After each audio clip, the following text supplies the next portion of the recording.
సంఘమై ఉన్న మీ అందరికీ ప్రభువైన యేసుక్రీస్తు నామములో ప్రత్యేకమైన వందనాలు. దేవునికి స్తోత్రాలు. దేవునికి స్తోత్రం కలుగునుగాక. కొద్ది నిమిషాలు దేవుని వాక్యాన్ని విందాం.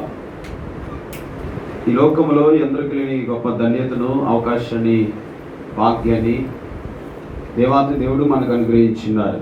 అందుని బట్టి సమస్త ఘనత, మహిమ, ప్రభావములు యేసుకే కలుగునుగాక. అందరి చేతులు ఎత్తుదామా? ఎప్పుడు ఎత్తాలి? ఎప్పుడు ఎత్తాలంట? ఖచ్చితంగా ఎత్తాలి. ఎందుకు ఎత్తడం అంటే, లోకంలో ఒక దొంగతనం చేస్తే పోలీస్ స్టేషన్కి వెళ్తే, అయ్యా నేను చేసిన తప్పేనాటి చేతులు ఎత్తితే వాడికి కొంత శిక్ష. దేనికి ఎత్తుతున్నారు అక్కడ కదా? బట్ ఇప్పుడు మనం ఎవరి దగ్గరికి వచ్చాం? ఎవరికి లొంగుతున్నట్లు? దేవునికి. నువ్వు లొంగుతున్నప్పుడే అద్భుతమైన కార్యాలు నీ జీవితంలో చూడగలుగుతావు. దేవునికి స్తోత్రం కలుగును గాక. ఇక్కడ దైవజనుడికో ప్రసంగించే పాస్టర్ గారికో కాదు మీరు లొంగేది, సాక్షాత్తు పరమదేవుడైన యెహోవా దేవునికి మీరు లొంగుతున్నారన్న సంగతి మర్చిపోవద్దు. అయ్యగారు ఊరికే చెప్పర మాట. దేవునికి స్తోత్రం కలుగును గాక. నిజంగా నేటికి మనం బ్రతికి ఉన్నామంటే ఇది కేవలం దేవుడి ఉన్నతమైన ఉచితమైన కృప. అవునా కాదా? బ్రతికి ఉన్న మనమేదో ధనవంతులమని, గొప్పవారమని, పేరు, ఖ్యాతి, లోకంలో గనులమని కాదు. దేవుడు మనల్ని నేటికి సజీవులకు ఎందుకు ఉంచాడు చెప్పాలా? ఎందుకు ఉంచాడు? దేనికంట? ఆయనను స్తుతించడానికి. యెషయా భక్తుడు అదే చెప్తాడు, సజీవులే కదా నిన్ను అంటే ప్రభుని స్తుతించేది ఎవరంట? సజీవులు. అయితే నా మటుకు నేను అనుకుంటాను, నేటికి మనం బ్రతకగట్టి ప్రభుని ఆరాధించగలుగుతున్నామంటే దేవుడు మనకి జీవన మనుగడనిచ్చి మరొకసారి పరిశుద్ధ దినాన ఆయన సన్నిధి సముఖం ఎదుట పరిశుద్ధులతో సహవాసం కలిగి ఉన్నామంటే మనందరం ఇంకనూ పరలోక రాజ్య పౌరసత్వాన్ని పొందుకోలేదని, ఆ పరలోక రాజ్య పౌరసత్వాన్ని పొందుకొని పరలోక రాజ్యానికి స్వాస్థ్య భాగంలో ఉండాలని దేవుడు మనల్ని సజ్జులు గురించాడు. అర్థమైందా? అర్థం కాలేదా? అర్థం కాకపోతే చెప్పండి. దేవునికి స్తోత్రం కలుగును గాక. అంటే మనలో ఇంకా ఏ హక్కు పొందుకోలేదంట? మనం పౌరసత్వపు హక్కు. ఈ లోకంలో అసెంబ్లీకి పోవాలన్నా, సచివాలయానికి వెళ్ళాలన్నా, ఇంకో చోటుకి పోవాలంటే ఏదో ఒక పౌరసత్వాన్ని పొందుకోవాలి, ఏదో హక్కు కలిగి ఉండాలా. మరి పరలోక రాజ్యం వెళ్ళాలంటే కూడా పొందుకోవాలిగా. అందుకే దేవుడు మనకి ఆయుష్ దినాలు, ఈ పరిశుద్ధులతో సహవాసము, ఈ పునరుద్ధానపు ఆరాధనలు, ఇవన్నీ అందుకే మనందరము పౌరసత్వాన్ని పొందుకొని పరలోక రాజ్యంలో చోటు సంపాదించుకోవాలని. దేవునికి స్తోత్రం కలుగును గాక. దాని కొరకు వేగిరి పడదాం. అందుకే ఈ సమయాన్ని ఇంతగా వెచ్చించి దైవజనులు మనకి అవకాశాన్ని దేవుడు అనుగ్రహించినారు. దేవునికి స్తోత్రం కలుగును గాక. పరిశుద్ధ గ్రంథంలో నుంచి దినవృత్తాంతముల 2వ గ్రంథం 17వ అధ్యాయం. అందరూ మీ పరిశుద్ధ గ్రంథాన్ని చేతపుచ్చుకొని దేవుని వాక్యం మీద కొద్ది నిమిషాల శ్రద్ధ కలిగి దేవుని వాక్యాన్ని విందాం. దినవృత్తాంతముల 2వ గ్రంథం 17వ అధ్యాయం.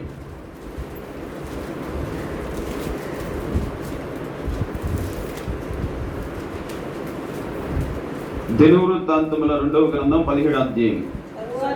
ఆగండి ఒక్క నిమిషం. 12వ వచనం. యెహోషాపాతు అంతకంతకు గొప్పవాడి. దేవునికి స్తోత్రం కలుగును గాక. ఈ పరిశుద్ధ దినాన్ని ఈ మాట మన జీవితంలో స్థిరపరచబడును గాక. ఈ మాట పరలోక రాజ్యానికి పునాదులుగా మార్చబడును గాక. ఈ మాట ఎవరు మాట్లాడుతున్నారంటే యెహోషాపాతు మాట్లాడుతున్నాడు. యెహోషాపాతు అంతకంతకు ఏమైనాడంట? ఎవరి యెహోషాపాతు? ఎవరికి చెప్పాలి? ఎవరికంట చెప్పలే? యోధా. ఎవరి యోధా వారంటే దక్షిణపు వారు, దక్షిణపు రాజ్యపు వారు. దేవునికి స్తోత్రం కలుగును గాక. ఆనాడు ఇశ్రాయేలు ప్రజలు అయా మొదటిగా మమ్మల్ని పరిపాలించడానికి, మమ్మల్ని ఏలనారంభించడానికి, మమ్మల్ని అందరినీ సరైన మార్గంలో, దైవ నియమములో, దైవ కట్టడలో నడిపించడానికి మాకు ఒక నాయకుడు కావాలంటే దేవుడు ఎవరిని ఇచ్చారంట? వారికి ఎవరిని ఇచ్చారంట? మోషేనండి. ఎవరిని ఇచ్చారంట? మొదటిగా ప్రజలు కోరుకున్నట్లుగా మాకు ఒక యాజకుడు కావాలి, ఒక దైవజనుడు కావాలంటే దేవుడు వారిని ఐగుప్తులో నుంచి బయటికి నడిపించే క్రమంలో వారికి మోషేను ఒక నాయకత్వంగా ఇచ్చారు. ఆయన కాలం అయిపోయిన తర్వాత మరలా ఎవరు చేశారంట? ఎవరు చేశారంట? అయ్యా ఈయన వల్ల కూడా మాకు న్యాయం జరగటం లేదు, ఇక యాజకులు వద్దు నాయన, మాకు న్యాయాధిపతులు కావాలని అడిగారు ప్రభుని. ఏమడిగారంట? ఏం కావాలని అడిగారంట? న్యాయాధిపతులు కావాలని అడిగారు. ఎవరు వారు న్యాయాధిపతులు అంటే? సంసోను, యెఫ్తా, వీరందరూ ఎవరంట? ఎవరండి వీళ్ళందరూ గిర్జోని, వీరందరూ ఎవరంట? చిచ్చి, మాకు ఈ న్యాయాధిపతుల వల్ల కూడా న్యాయం జరగట్లా. ఫస్ట్ అంటే దేవుడు తన ప్రజలైన వారికి ఏదైతే కావాలని కోరుకుంటారో అది ఖచ్చితంగా ఇస్తాడు. దేవునికి స్తోత్రం కలుగును గాక. ఆది నుంచి ఇప్పటి ఈ దినం వరకు కూడా మనం ఆశించి కోరుకున్నదల్లా దేవుడు ఇవ్వడానికి సంసిద్ధం కలిగి ఉన్నాడు. పొందుకునే హక్కు అర్హులంగా మార్చబడాలి మనం. దేవునికి స్తోత్రం కలుగును గాక. అయితే న్యాయాధిపతులు కూడా మా వల్ల కూడా మాకు న్యాయం జరగట్లేదు నాయన, మాకు ఒక రాజు కావాలని అడిగారు. ఏం కావాలని అడిగారంట? ఈ న్యాయాధిపతులే కానీ, యాజకులే కానీ, రాజులే కానీ, ఇదందరూ దేవుని ప్రజలు అడిగితే దేవుడు అనుగ్రహించారు. వారంతటి వారు పూనుకొని వారు ముందుకు వెళ్ళాల. అర్థమైందా మీకు? వారంతటికి వారు పూనుకొని ముందుకు వెళ్ళాల. అయితే దేవుడు వారు ఏదైతే అడిగారో, ఏదైతే ఆశించారో దానిని దేవుడు వాళ్ళకి సమృద్ధిగా ఇచ్చారు. దేవునికి మహిమ కలుగును గాక. అప్పుడు చూడండి, న్యాయాధిపతుల కాలంలో వారికి న్యాయం జరగలేదయ్యా, మాకు ఒక రాజు కావాలని అడిగారు. ఎవరు అడిగారంట? ప్రజలైన వారందరూ మాకు ఒక రాజు కావాలని అడిగారు. అప్పుడు దేవుడు సౌలు గారిని వాళ్ళకి రాజుగా ఇచ్చారు. ఆయన ఒక 40 సంవత్సరాలు పరిపాలించాడు. ఎన్ని సంవత్సరాలంట? ఈ చరిత్ర అంతా ఎందుకు చెప్తున్నానంటే, యెహోషాపాతు గురించి మనకు అర్థం అవ్వాలి అంటే, ఈ కొంత 5 నిమిషాలు కనుక ఈ చరిత్ర వింటే, ఈ పరిశుద్ధ దినాన దేవుడు మన జీవితంలో ఒక నూతనమైన కార్యాలు ప్రారంభిస్తారు. దేవునికి స్తోత్రం కలుగును గాక. 40 సంవత్సరాలు సౌలు పరిపాలించాడు. ఎవరిని? ఇశ్రాయేల్ ప్రజల్ని. ఆయన తర్వాత ఎవరు వచ్చారంట? దావీదు గారి తర్వాత ఎవరు వచ్చారంట? ఎన్ని సంవత్సరాలు పరిపాలించారు? దావీదు ఒక 40, సౌలు గారు ఒక 40, సొలొమోను గారు ఒక 40. ఇక్కడికి వచ్చిన తర్వాత వీళ్ళకి తెగులు వచ్చింది. ఏమొచ్చిందంట? తెగులు వచ్చింది. అయ్యా, దానిలో కూడా విడిపోవటానికి కూడా చాలా బలమైన కారణమే ఉంది. దేవునికి స్తోత్రం కలుగును గాక. అయ్యా, ఇగో వీరితో మేము సహవాసము చేయలేం. ఎవరంటున్నారు ఈ మాట? మీరు ఒక మాట జ్ఞాపకం చేసుకోండి. ఇశ్రాయేలీయులు ఎన్ని గోత్రాల వారు? 12 గోత్రాల వారు. అయితే 10 గోత్రాలు ఇశ్రాయేలీయులుగా ఏంటండి? 2 కూడా కాదు, సంపూర్ణం కాదు. ఎఫ్రాయిము అర్ధగోత్రమే, అంటే 1.5 గోత్రమే. క్షమించాలా? ఏంటంట? బెన్యామీను, ఎఫ్రాయిము 1.5, అంటే దానిలో పూర్తిగా 2 గోత్రాలు కావవి, 1.5 గోత్రమే. వీళ్ళు 10 మంది, అలా 1.5 గోత్రం. కానీ ఇశ్రాయేలీలు మీరు బైబిల్ చరిత్ర అంతా చదివితే ఈ 10 గోత్రాల వారు నామకార్థమైన భక్తి చేస్తున్నారు. మీరు రాజుల యొక్క జీవిత చరిత్ర చదివినా, వారి కలిగి ఉన్న స్థితిగతులన్నిటినీ చదివినా, లేదంటే యూదా ప్రజల యొక్క ఆత్మీయ జీవితాన్ని కనుక మీరు పరిశీలించినట్లయితే, యూదా ప్రజలు ఉన్నంత నిష్ఠగా పరిశుద్ధంగా ఇశ్రాయేలీలు లేరు. దానికి బైబిల్లో చాలా ఆధారాలు ఉన్నాయి. ఒక ఆధారాన్ని కూడా మనం నేర్చుకున్నాం ఈ పూట. దేవునికి స్తోత్రం కలుగును గాక. అయ్యా, ఇదిగో మేము వీరితో సహవాసము చేయలేము, వీరితో మేము సాంగత్యం చేయలేము. వీళ్ళు టోటల్గా దైవజనుడికి, బలిపీఠానికి, మందస్సానికి దూరం అయిపోతున్నారు. నామకార్థమైన భక్తి, ఆచారంతో కూడిన భక్తి, లోకములో మనుషుల యొక్క మన్నలు పొందుకునే భక్తి, అలవాటు పరంగా భక్తి చేస్తున్నారు. ఆ వీరితో మేము సహవాసం చేస్తే మా కొరకు మీరు సిద్ధపరిచిన పునాదులు కలిగిన పట్టణంలోనికి మేము వెళ్ళలేము నాయనా, మేము ఇక్కడ స్థిరులము కాదు కదా, మా భూభాగం, మా పట్టణము, మా రాజ్యము, మా మనుషులు వీళ్ళు కాదు కదా, మీరు మాకు ఒక నూతనమైన ప్రాంతాన్ని, నూతనమైన పట్టణాన్ని సిద్ధపరిచారు కదా, అక్కడికి పోవాలంటే మేము ఇక్కడ వీళ్ళతో సహవాసము చేయకూడదు. అప్పుడు వీరందరూ ఏకమయ్యి, నాయన మాకు ఒక రాజు కావాలి అని అడిగితే, వారు 2గా విభజించబడ్డారు. 12 గోత్రాలు వారు. అవునా? 2 గోత్రాలుగా వీరు 1.5 గోత్రం, 10 గోత్రాలు ఇశ్రాయేలుగా. దేవునికి స్తోత్రం కలుగును గాక. ఉత్తర రాజ్యము, దక్షిణ రాజ్యం 2గా విభజించబడిన తర్వాత వారిని యెరోబాము పరిపాలించడం ప్రారంభించాడు. ఎవరిని? ఇశ్రాయేలీని. ఈ యూదా వారినేమో రెహబాము పరిపాలించడము ప్రారంభించాడు. మొదటి రాజు ఆయన, 2వ రాజు ఆయన. అంటే ఇప్పుడు ఆంధ్ర తెలంగాణ ఒకప్పుడు సమైక్యాంధ్రగా ఉండేది, ఆ తర్వాత ఏం చేయబడిందంట, విభజించబడి పాలించడం ప్రారంభించబడింది. ఇది ఇప్పుడు వచ్చింది కాదు, బైబిల్ చరిత్రలో ఆనాడే ఉన్నాయి. దేవునికి స్తోత్రం కలుగును గాక. దేవుడు ఎవరికి ఆరే తెలివితేటలు ప్రదర్శించి ఇది మేము కలిగింది, మేము తెలుసుకున్నది, మా జ్ఞానం మీద మా వాక్చాతుర్యం మీద కలిగి ఉన్నది అనుకుంటున్నారు కాదు. ఏ ఒక్కరైనా సరే దేవుని వాక్యాన్ని ఆధారం చేసుకుని చేయాల్సింది ఏ పని అయినా సరే. దేవునికి స్తోత్రం కలుగును గాక. ఆ క్రమంలో యూదా ప్రజలను పరిపాలించిన రాజే యెహోషాపాతు. ఈయన ఎన్నేవాడంటే యూదా ప్రజలకి 4వ రాజు. ఎన్నో రాజు అంట? రెహబాము, అబియా, ఆసా, యెహోషాపాతు. ఆసా యొక్క కుమారుడే యెహోషాపాతు. దేవునికి స్తోత్రం కలుగును గాక. ఆ యెహోషాపాతు జీవితంలో నుంచి కొన్ని పాఠాలు ఈ పరిశుద్ధ దినాన నేర్చుకోవడానికి ఇష్టపడదాం. ఇశ్రాయేలీయులు యూదా ప్రజల్ని 25 సంవత్సరాలు ఏం చేశాడంట? పరిపాలించాడు. క్రీస్తు పూర్వం 872వ సంవత్సరంలో, క్రీస్తు పూర్వం 872వ సంవత్సరంలో ఈయన ఇశ్రాయేలు ప్రజలను పరిపాలించడం ప్రారంభించాడు. ఇశ్రాయేలీయుల ప్రజల్ని ఎన్ని సంవత్సరాలు పరిపాలించాడంట? ఎన్ని సంవత్సరాలు? 25 సంవత్సరాలు పరిపాలించాడండి. దేవునికి స్తోత్రం కలుగును గాక. ఆ పరిపాలించిన ఈ 25 సంవత్సరాలు చాలా అద్భుతమైన, తాను సరిచేయబడుతూ తన కుటుంబాన్ని సరిచేసుకుంటూ చూడండి, తన పట్టణాన్ని కూడా బాగు చేసుకున్న దినాలు మనం యెహోషాపాతు చరిత్రలో తెలుసుకోగలుగుతాం. దేవునికి స్తోత్రం కలుగును గాక.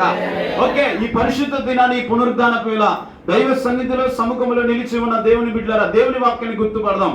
ఒకడు ఆధ్యాత్మికంగా అంతకంతకు గొప్పవాడి ఉండాలంటే, ఈనాడు చాలా మంది శరీర సంబంధంగా గొప్పవారిగా ఉండటానికి ప్రయాసపడుతున్నారు, ప్రాకులాడుతున్నారు, కష్టపడుతున్నారు, కన్నీరు గారుస్తున్నారు. లోకములో సమయము అసమయం అనుకున్న, కాలంతో సందర్భం లేకుండా, కాలంతో పని లేకుండా, లోక సంబంధంగా నేను నలుగురి కంటే హెచ్చించబడాలి, గనుడిగా ఉండాలి, గొప్పవాడిగా ఉండాలి, పేరు ప్రతిష్టలు మనలు పొందుకునే స్థాయిని సంపాదించుకొని లోక సంబంధమైన వాటి వరకు పరుగులు తీస్తున్న దినాల్లో నీవు నేను ఆధ్యాత్మికంగా గొప్పవారిగా బ్రతకడానికి ఇష్టపడాలి. ఎందుకంటే మనం ఎప్పటికైనా వెళ్ళాల్సింది పరలోక రాజ్యానికి. దేవునికి స్తోత్రం కలుగును గాక. పరిశుద్ధులతో సహవాసం చేయాలి. ఈ లోకంలోని ఏది మనకు స్థిరము కానే కావు. ఈ లోకంలో ఉన్న ఏది అక్కడకు రావు. లోకంలో తాను చూడని వెండి బంగారాలు ధనధాన్యాలు ఏమీ లేవు. ఎంతగా దేవుడు దీవించాలనుకున్నాడంటే, పట్టణంలో తన పాదము నిలపడానికి జాగ చోటు లేకపోయినప్పటికీ, అయ్యా ఈ పట్టణంలో నేను నిలిచి ఉండటానికి కూడా నాకు స్థలము లేదంటే, పట్టణాన్ని స్వాసింగిచ్చిన అబ్రహాం అంటాడు, నేను పునాదులు కలిగిన పట్టణం కొరకు ఎదురు చూచుతున్నాను అని చెప్తున్నాడు. దేవునికి స్తోత్రం కలుగును గాక. అంటే ఎందుకు చెప్పాడు ఆ మాట అంటే, ఈ భూమి మీద ఉన్న ఈ భూమికి ఏమి లేదంట, పునాదులు లేవు. అది అపోస్తలుడైన పౌలు గారు చెప్పారు. భూమి మీద ఉన్న నివాస స్థలములు ఏం చెప్పినాయి అంట? శిథిలమైపోయినాయి. మన గుడారం ఏమైపోయిందంట? శిథిలమైపోయింది. అందుకే ఆయన దేని కొరకు ప్రయాసపడ్డాడంటే, పునాదులు కలిగిన పట్టణం కొరకు ఎదురు చూచాడంట. అంటే ఈ ఆధ్యాత్మికమైన నడిపింపులు ముందుకెళ్తున్నప్పుడు, ఈ పరిశుద్ధులతో సహవాసం కలిగి ఉన్నప్పుడు, నీవు నేను ఏ పునాదుల కొరకు ఎదురు చూడాలంట? పునాదులు కలిగిన పట్టణం కొరకు. ఏ పట్టణం కొరకు ఎదురు చూడాలంట?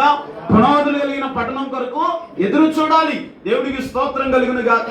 ఈ భక్తి, ఈ పాటలు, ఈ స్తుతి ఆరాధనలు, ఈ దేవుని వాక్యము, దైవ సందేశాలు, దైవ భక్తి, ఇదంతా దేని కొరకంటే మనందరము పునాదులు కలిగిన పట్టణంలో చోటు జాగ సంపాదించుకోవాలని, పరిశుద్ధులతో సహవాసం చేయాలనే కదా. మనం లేకుండా వాళ్ళు సంపూర్ణులు కారని వాక్యం కూడా చెప్తుంది. మరి వారు సంపూర్ణులు అవ్వాలి అంటే ఈ భూమి మీద మనము ఏం చేయాలంట? ఆధ్యాత్మికమైన జీవితంలో అంతకంతకు గొప్పవారిగా మనం ముందుకు కొనసాగిపోవాలా. ఈ మాటలన్నీ చదవండి, ఇవి వచ్చినవంతా ఆత్మీయ కోణం మనం కనుక ధ్యానం చేయగలిగితే దేవుడు లోతైన వాక్యాన్ని ఈ పూట మనకు అందించబోతున్నారు. దేవునికి స్తోత్రం కలుగును గాక. రాజయ్య ఉన్నాడు. రాజన్న గ్రామము తనలో ఏ మటుకు లేదు. తాను బాగు చేయబడుతున్నాడు. పాడైపోయిన బలిపీఠాలను కడుతున్నాడు. పాడైపోయిన ప్రజలను సరైన మార్గంలో నడిపిస్తున్నాడు. చూడండి ప్రియమైన దేవుని బిడ్డరా, ఈ చివరి దినాల్లో నీవు నేను ఆత్మీయంగానే గొప్పవారిగా ఉండటానికి ప్రయాసపడాలి. ఎందుకంటే ఆటోమేటిక్గా లోక సంబంధమైన ఆశీర్వాదాలన్నీ మనం వెంట. ఎందుకంటే మన ఆశీర్వాదానికి వారసులు ఉండటానికే పిలువబడ్డాం. ఇంకా ప్రత్యేకంగా మనకు ఆశీర్వాదాలు అవసరం లేదు. దేవునికి స్తోత్రం కలుగును గాక.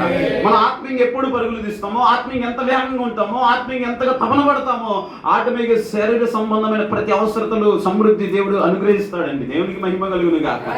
కానీ ప్రతి దానికి ఒక సమయము కలదు అని భక్తుడు చెప్తున్నాడు. దేవునికి స్తోత్రం కలుగును గాక. హల్లెలూయా. అయితే దేవుని వాక్యాన్ని శ్రద్ధ కింద యెహోషాపాతు అంతకంతకు గొప్పవాడై ఉండడానికి గల కారణం ఏంటో ఈ పరిశుద్ధ దినాన్ని దేవుని సన్నిధిలో నిలిచి మనందరం నేర్చుకుందాం. మీరు మరా ఇంకొక పేజీ తీయవసరం లేదు, ఇక్కడే చాలా విషయాలు ఉన్నాయి, ఆ విషయాలన్నీ నేర్చుకుందాం. అదే 17వ అధ్యాయము మొదటి వచనం చదువుతాం. ఎవరికి బదులుగా? ఆసాకి బదులుగా. చదవండి. అతని కుమారుడైన యెహోషాపాతు రాజై. ఎవరంట? వీళ్ళెవరు? వాళ్ళెవరు? విడిపోయారు కదా. ఇప్పుడు ఎవరు వస్తున్నారంటే వీరి మీదకి? అంటే వీళ్ళు ఎవరంట? నామకార్థంగా కొన్ని సందర్భాల్లో మనము పరిశుద్ధంగా, నిష్ఠగా, యథార్థంగా భక్తి చేస్తున్నప్పుడు మీకు అదే చెప్పాను. యూదా వారేమో నిష్ఠగా భక్తి చేస్తున్నారు, ఇశ్రాయేలీయులేమో మీరు వాక్యాన్ని ఎంత క్షుణ్ణంగా పరిశీలన చేసినా, కన్నులతో ఎంత జాగ్రత్తగా చూసినా యూదా వారి నిష్ఠగానే భక్తి చేశారు. అది రాజులైనా ప్రజలైనా. దేవునికి స్తోత్రం కలుగును గాక. అంటే నేను చదువుతున్నప్పుడు దేవుడు నాకు ఆ విషయాలు తెలియపరిచారు, ఆ విషయాలు మీకు తెలియపరుస్తున్నాడు. నాకు ఎవరు చెప్పలేదు. దేవునికి మహిమ కలుగును గాక. దేవుని వాక్యం చదువుతున్నప్పుడు, వారి చరిత్రలు అధ్యయనం చేస్తున్నప్పుడు ఆ విషయాలు నాకు అంటపడింది. దేవునికి మహిమ కలుగును గాక. అయితే ఇప్పుడు వీళ్ళ మీదకి ఎవరు వస్తున్నారంట? దేనికి? చూడండి, తన మీదకి రాకుండా ప్రాకారపు పురములన్నిటి యందును సైన్యములను ఉంచి యూదా దేశమందును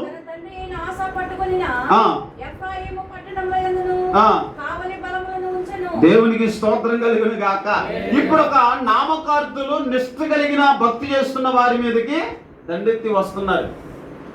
ఈ ఆత్మీయ పోరాటంలో మనం గొప్పవారిగా ఉండాలన్న ప్రయత్నంలో మనం ముందుకెళ్తున్నప్పుడు నామకార్థులు అనేక కోణాల్లో, అనేక రీతులుగా మన మీదకి యుద్ధము చేయడానికి వస్తారు. దేవునికి స్తోత్రం కలుగును గాక. ఆ యుద్ధములో నీవు నేను జయం పొందుకోవాలి అంటే ఆ శత్రువులనే, ఒకప్పుడు యోగ వారికి ఇప్పుడు శత్రువులు ఎవరంట? అన్నదమ్ములే. ఒకప్పుడు సహవాసం చేసిన వారే, ఒకప్పుడు అన్నదమ్ములుగా మెలిగిన వారే, ఒకప్పుడు వారితో వీరు ఏకమై కలిగి ఉన్నవారే, వారితో పాటు భోజన పంక్తిలో కూర్చున్న వారే, వారితో సహవాసం చేసి, వారితో స్నేహం, వారితో అనుబంధం, ఒక రక్త సంబంధం అనుకోవాలా. అలాంటి వారు ఇప్పుడు విడిపోయారు. ఇప్పుడు వారే ఒకరికి ఒకరు ఏం చేయబడ్డారంట? శత్రువులుగా మార్చబడ్డారు. దేవునికి స్తోత్రం కలుగును గాక. కారణం ఏంటంటే నిష్ఠకిను నామకార్థానికి రెండు వేరియేషన్ ఉంటాయి. ఒకరేమో దేవుని చూస్తున్నారు, ఒకరేమో లోకాన్ని చూస్తున్నారు. ఇశ్రాయేలీలేమో లోకాన్ని చూస్తున్నారు, యూదా వారేమో దేవుణ్ణి చూస్తూ బ్రతుకుతున్నారు. వీరితో సహవాసం చేస్తుంటే వారికి ఇష్టపడతల్లా. పండగ నాడడం పండగ చేస్తున్నారు, ఏ దినానికి ఆ దినమే. క్రిస్మస్, ఈస్టర్కి, ఈస్టర్, గుడ్ ఫ్రైడేకి, పాస్కా పండుగకి, పులియన్ రొట్టెల పండుగకి, ఏ పండుగ ఆ పండుగ. వీళ్ళు అట్ట కాదు. అరే, యేసు మృతి పొంది సమాధి చేయబడి 3వ దినాన లేచాడన్న పౌలు వాక్యాన్ని వీరి హృదయాలు స్థిరపరుచుకున్నారు. వాళ్ళు దేవునికి స్తోత్రం కలుగును గాక. ఇక వారికి ఒకటే, మనం పునాదులు కలిగిన పట్టణంలోనికి వెళ్ళాలి, మన రాజ్యాన్ని బలపరుచుకోవాలి.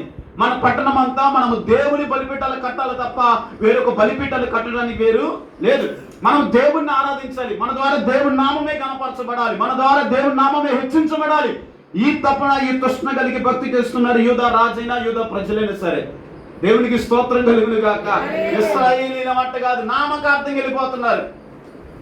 కుదిరినప్పుడు భక్తి చేస్తున్నారు, కుదిరినప్పుడు పాడుతున్నారు, కుదిరినప్పుడు ఆరాధన చేస్తున్నారు, కుదిరినప్పుడు వాక్యం చదువుతున్నారు, కుదిరినప్పుడేమో వాక్యం వింటున్నామన్న భ్రమలు బ్రతుకుతున్నారు. టోటల్ గా వీరికి ఆచార సంబంధంగా, నామకార్థంగా వెళ్ళిపోతుంది నడవడిక అంతా. ఎవరిది? ఇప్పుడు ఆ నామకార్థులే యోధా గారు, అంటే నిష్ఠ కలిగిన వారి మీదకి దండెత్తి వస్తున్నారంట. ఇప్పుడు తన తండ్రి అయిన ఆస చనిపోయిన తర్వాత దేవుడు యూదా ప్రజలు ఎవరికి అప్పగించాడంట? యెహోషాపాతు చేతికి అప్పగించాడు. అప్పుడు ఈయన గొప్ప సంస్కరణలు తీసుకొచ్చాడు తన రాజ్యాన్ని బలపరుచుకోవడానికి. దేవునికి మహిమ కలుగును గాక. ఏం చేస్తాడో ఒక మాట ఏందో, ఇది మనకి, మన సంఘానికి, సమాజానికి ఉపయోగపడే కోణంలో దేవుని వాక్యాన్ని ధ్యానం చేద్దాం. చూడండి, మొదటిగా అతడు అంతకంతకు వర్ధిల్లటం, అంతకంతకు గొప్పవాడై ఉండటానికి గల కారణాలు. 2, తన మీదకి వచ్చిన శత్రువు నుంచి అతడు విజయాన్ని పొందుకోవడానికి గల కారణము. తన రాజ్యము అంటే నీ కుటుంబాన్ని, నీ సంఘాన్ని నీ ఆత్మీయ జీవితము బలపరుచుకోవాలి అంటే, స్థిరపరచుకోవాలంటే, ఈ పరిశుద్ధతనే ఉదయకాల సమయంలో దైవ సన్నిధిలో కూడి ఉన్న దేవుని బిడ్డలారా, మొదటిగా నీవు నేను సరిచేయబడవలసిన బాధ్యత ఎంతైనా మన బుద్ధస్కంధాల మీద ఉంది. దేవునికి స్తోత్రం కలుగును గాక. లోకంలో వారి మీద ఏరి మీద వాళ్ళ మీద నిందలు వేసుకుంటూ, వారి మీద వీరి మీద సాకులు చెప్పుకుంటూ బ్రతకడం కాదు ఆత్మీయ జీవితం అంటే. మనం మొదటిగా సరిచేయబడాలి. అందుకే ఇక్కడ దేవుని సన్నిధికి వచ్చాం. దేవునికి స్తోత్రం కలుగును గాక. మన ఆత్మీయ జీవితాన్ని కట్టుకోవాలి, బాగు చేసుకోవాలి. కాబట్టి మనము దేవుని వాక్యం మీద దృష్టి పెడదాం. అయితే ఇతడు తన రాజ్యమును బలపరుచుకుంటున్నాడంట, రెండు తన్ను తాను స్థిరపరుచుకుంటున్నాడంట, రెండు శత్రు దేశపు వారు తన మీదకి రాకుండా ఏం చేస్తున్నారంట. ఇప్పుడు మనకు శత్రువులు ఎవరంట? ఎవరు మన శత్రువు? మన అపవాది అయినా సాతానుడే. ఎవరండి మన శత్రువు? ఏ నరమాత్రుడు ఏ మనుషునికి శత్రువుగా ఉండటానికి వీలు లేనే. ఎందుకు వాక్యం చెప్తుందిగా, నిన్ను వల్ల నీ పొరుగు వారిని. అసలు మనం ఇక భూ సంబంధమైన మనుషులు ఎవరు మనకు శత్రువులుగా ఉండటానికి వీలు లేదు. మనకి ఇప్పుడు శత్రువు అంటే ఎవరైనా ఉన్నారంటే మన ఆత్మీయ జీవితాన్ని పాడు చేసి పాడు దెబ్బలుగా మార్చేది అపవాది అయినా సాతానుడు. వాడు మన మీదకి రాకుండా మన కుటుంబాన్ని స్థిరపరచుకోవాలి అంటే, మన సంఘాన్ని మన ఆత్మీయ జీవితాన్ని స్థిరపరచుకోవాలంటే మొదటిగా యెహోషాపాతులాగా మనం మార్చబడాలి. దేవునికి స్తోత్రం కలుగును గాక. యెహోషాపాతులాగా మనము సరిచేయబడటానికే మనం కంకణం కట్టుకొని పూనుకోవాలి. ఏం చేశాడండి ఆయన? ఏం చేస్తే దేవుడు అంతకంతగా అతన్ని గొప్పవానిగా చేశాడు? చదువుదాం, ఇప్పుడు చదువుదాం 3వ వచనం. యెహోవా అతనికి సహాయకుడై ఉండగా. ఇక్కడ ఆగండి ఒక నిమిషం, జాగ్రత్తగా ఈ మాటను పరిశీలన చేయండి. యెహోషాపాతు తండ్రి ఎవరు? ఇదేంటి దావీదు నడిచిన ప్రారంభ దినాల్లో నడిచాను అంటున్నారు? అప్పుడు దావీదు బ్రతుకున్నారా? ఆసా బ్రతుకున్నారా? ఆసా ఎవరు మరి చెప్పాలి. మరి దావీదు నడిచిన మార్గంలో నడవడం ఏంటి? ఏమండి, దావీదు గారు ఆసా గారు కూడా తన తండ్రే కదా. పోనీ ఉన్న లోకంలో బ్రతికాడా? లోకంలో జీవించాడా? బలిపీఠాలని బాగు చేశాడు. దేవాలయంలో పాడైపోతుంటే లోక సంబంధమైన బలి అర్పిస్తుంటే, లోక సంబంధంగా నామకార్థమైన భక్తి చేస్తుంటే పాడైపోయిన బలిపీఠాలను మరలా తిరిగి కట్టడము ప్రారంభించాడు. రాజ్యాన్ని స్థిరపరుచుకున్నాడు, రాజ్యాన్ని బలపరుచుకున్నాడు. చెడిపోయిన ప్రజలను సరైన మార్గంలోనికి నడిపించారు. వాస్తవానికి తనకంటే ముందుగా యూదా ప్రజలు పరిపాలించిన నాయకుడే ఆసా. అంటే టోటల్గా బలిపీఠాలను కట్టాడు, మందసాలను బాగు చేశాడు, దైవారాధన జరిగించాడు, అన్ని చేస్తున్నాడు. మరి ఇప్పుడు ఆసా నడిచిన మార్గంలో నడవాలి కదా. మరలా ఎవరు నడిచిన మార్గంలో నడుస్తున్నాడు అని చెప్తున్నాడు?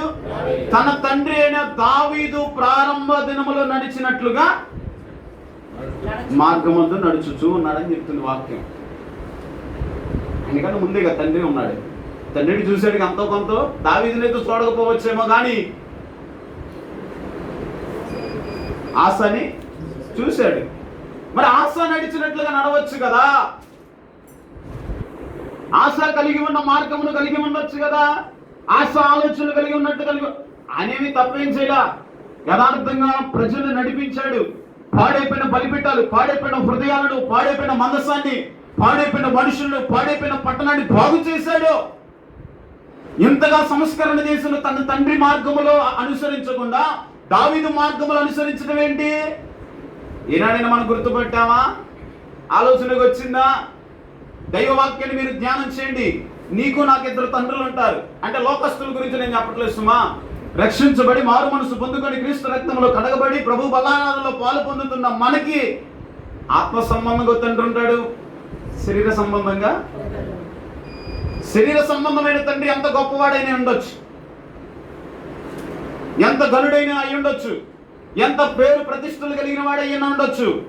మనం ఆత్మీయంగా గొప్పవారిగా ఉండాలి అంటే, పరిశుద్ధతను గురించిన ఆనవాళ్ళు మన జీవితంలోనికి పరిపక్వతలోనికి రావాలి అంటే, ఈ దినమున నీవు నేను ఒక దావీదు ఏ రీతిగా అయితే నడిచి ఆత్మీయత. అంటే ఇప్పుడు వాస్తవానికి యెహోషాపాతుకి ఆత్మీయత అంటే ఎవరు చెప్పండి? ఆసానా దావీదా? ఎవరంట? కన్న తండ్రా? రాజ్యం చేసినాడేగా, సేవకుడేగా, సంఘాన్ని నడిపినాడుగా, సంఘాన్ని కట్టినాడే కదా. దేనికి ప్రాధాన్యత ఇస్తున్నాడు ఈయన? ఆత్మీయ తండ్రికి ప్రాధాన్యత ఇస్తున్నాడు. ఈ పరిశుద్ధ దినాన దేవుని బలిపీఠం మీద నిలిచి ఉన్న దేవుని బిడ్డలారా, నీ ఆధ్యాత్మికమైన జీవితంలో నీవు అంతకంతకు గొప్పవాడై ఉండాలి అంటే ఆశ నడిచిన మార్గం కాదు సుమా. నీ శరీర సంబంధమైన తండ్రి నడిచినట్లుగా కాదు, నీ ఆత్మీయ తండ్రిని నీవు అనుసరించి నడవగలిగితే నీవు అంతకంతకు గొప్పవాడై ఉంటావు. నీ సంఘము స్థిరపరచబడింది, నీ కుటుంబము స్థిరపరచబడింది, ఆధ్యాత్మిక నీవు స్థిరముగా నిలిచి ఉండగలుగుతావు. ఈ స్థిరముగా నిలిచి ఉన్నవాడు పరలోక రాజ్యానికి వెళ్ళడానికి అవకాశము, పునాదులు కలిగిన పట్టణాన్ని చేరు చూడగలుగుతావు. అట్టి ఆధిక్యత అవకాశాన్ని దేవుడు ఈ పరిశుద్ధ నీకు అనుగ్రహించబోతున్నాడు. హల్లెలూయా. భూ సంబంధం ఎందరో తండ్రులు కనబడుతున్నారు, ఎందరో ఆత్మీయ తండ్రులు కనబడుతున్నారు. కానీ ఎందరు కనబడుతున్నా ఈయన ఆత్మీయ తండ్రి ఎవరంట? ఆత్మీయ తండ్రి. దేవునికి స్తోత్రం కలుగును గాక. ఈ పూట ఈ లోకంలో ఎందరో చెప్తారు, మాది అదయ్యా, మేము ఇట్టయ్యా, అట్టయ్యా, ఇట్టయ్యా అంటారు. ఇట్టన్నా ఇది అట్టనే. ఎట్టా? గారి మాటలు కల్పన. ఇది ఏ కాలం? ఏ కాలం అండి? ఏ కాలం అంట? కల్పన కథల వైపు తిరిగే కాలం వచ్చిందంట. మనకేమో అందరూ అనుకుంటారు ఇప్పుడు శీతాకాలం, అతి భక్తులు తెలివితేటలు కలిగిన వాళ్ళు ఏమంటారంట? బైబిల్ ప్రకారం వెళితే ఇదే కాలం అంట, కల్పన కథల వైపు తిరిగే కాలం వచ్చినదని పౌలయ్య గారు చెప్తున్నారు. దేవునికి స్తోత్రం కలుగునుగా. గారడి మాటలు, మనుషులు లోపరుచుకునే మాటలు ఆత్మీయ జీవితాన్ని కృంగదీసి దైవునికి, దైవ మనస్సానికి, దైవజనుడికి, ఆత్మీయ తండ్రికి దూరంగా చేసే ఛాయని లోకములు అలుగుమునుకున్నప్పుడు మనం ఆత్మీయంగా అంతకంతకు గొప్పవారిగా ఉండాలి అంటే ఈ భూమి మీద ఖచ్చితంగా మనము దావీదు నడిచిన ప్రారంభ దినాల్లో ఎలా అయితే నడిచాడో అలా ఉండటమే ప్రారంభించాలి. అప్పుడే మనం ఆత్మీయంగా అంతకంతకు గొప్పవారిగా ఉంటాం. ఏలియా, ఎలీషా ఇరువురు తెలుసుగా మనకి. అంటే మీరు నాకన్నా జ్ఞానవంతులు అన్న సంగతి నాకు తెలుసు. మీరు ఎంతగా మౌనంగా ఉన్నా మీ జ్ఞానం ముందు నేను చాలా అల్పాన్ని స్వల్పం అన్న సంగతి కూడా నాకు తెలుసు. అర్థమైందా? అర్థం కాలేదా? అర్థంగా ఉందా? అర్థమైందిగా. మీరు ఎంత తెలియగలిగినలో, మీరు ఎంత జ్ఞానవంతులు ఇక్కడికి వచ్చి దైవజనుల వాక్యం అందించినప్పుడే నాకు అర్థమైపోయింది. దేవునికి స్తోత్రం కలుగునుగా. హల్లెలూయా. ఇక్కడ మిమ్మల్ని నడిపిస్తున్నాను సంఘ కాపరిని బట్టి మాకు మొత్తం అంతా ఏమర్థమైంది అనుకుంటున్నారు? దేవునికి స్తోత్రం కలుగునుగా. కాబట్టి నాకన్నా ఎక్కువ తెలుసు కాబట్టి మీరు స్పందిస్తే మంచిదని నేను అనుకుంటున్నాను. ఇప్పుడు ఏలియా, ఎలీషా తెలుసుగా మనకి, తెలుసుగా. వారి ఇరువురికి మధ్య వారితో పాటు ఇంకొక ఆయన కూడా. ఎవరు? గెహాజీ. తెలీదా గెహాజీ? అవి మేము ఎప్పుడు చూడలేదు అంటారా?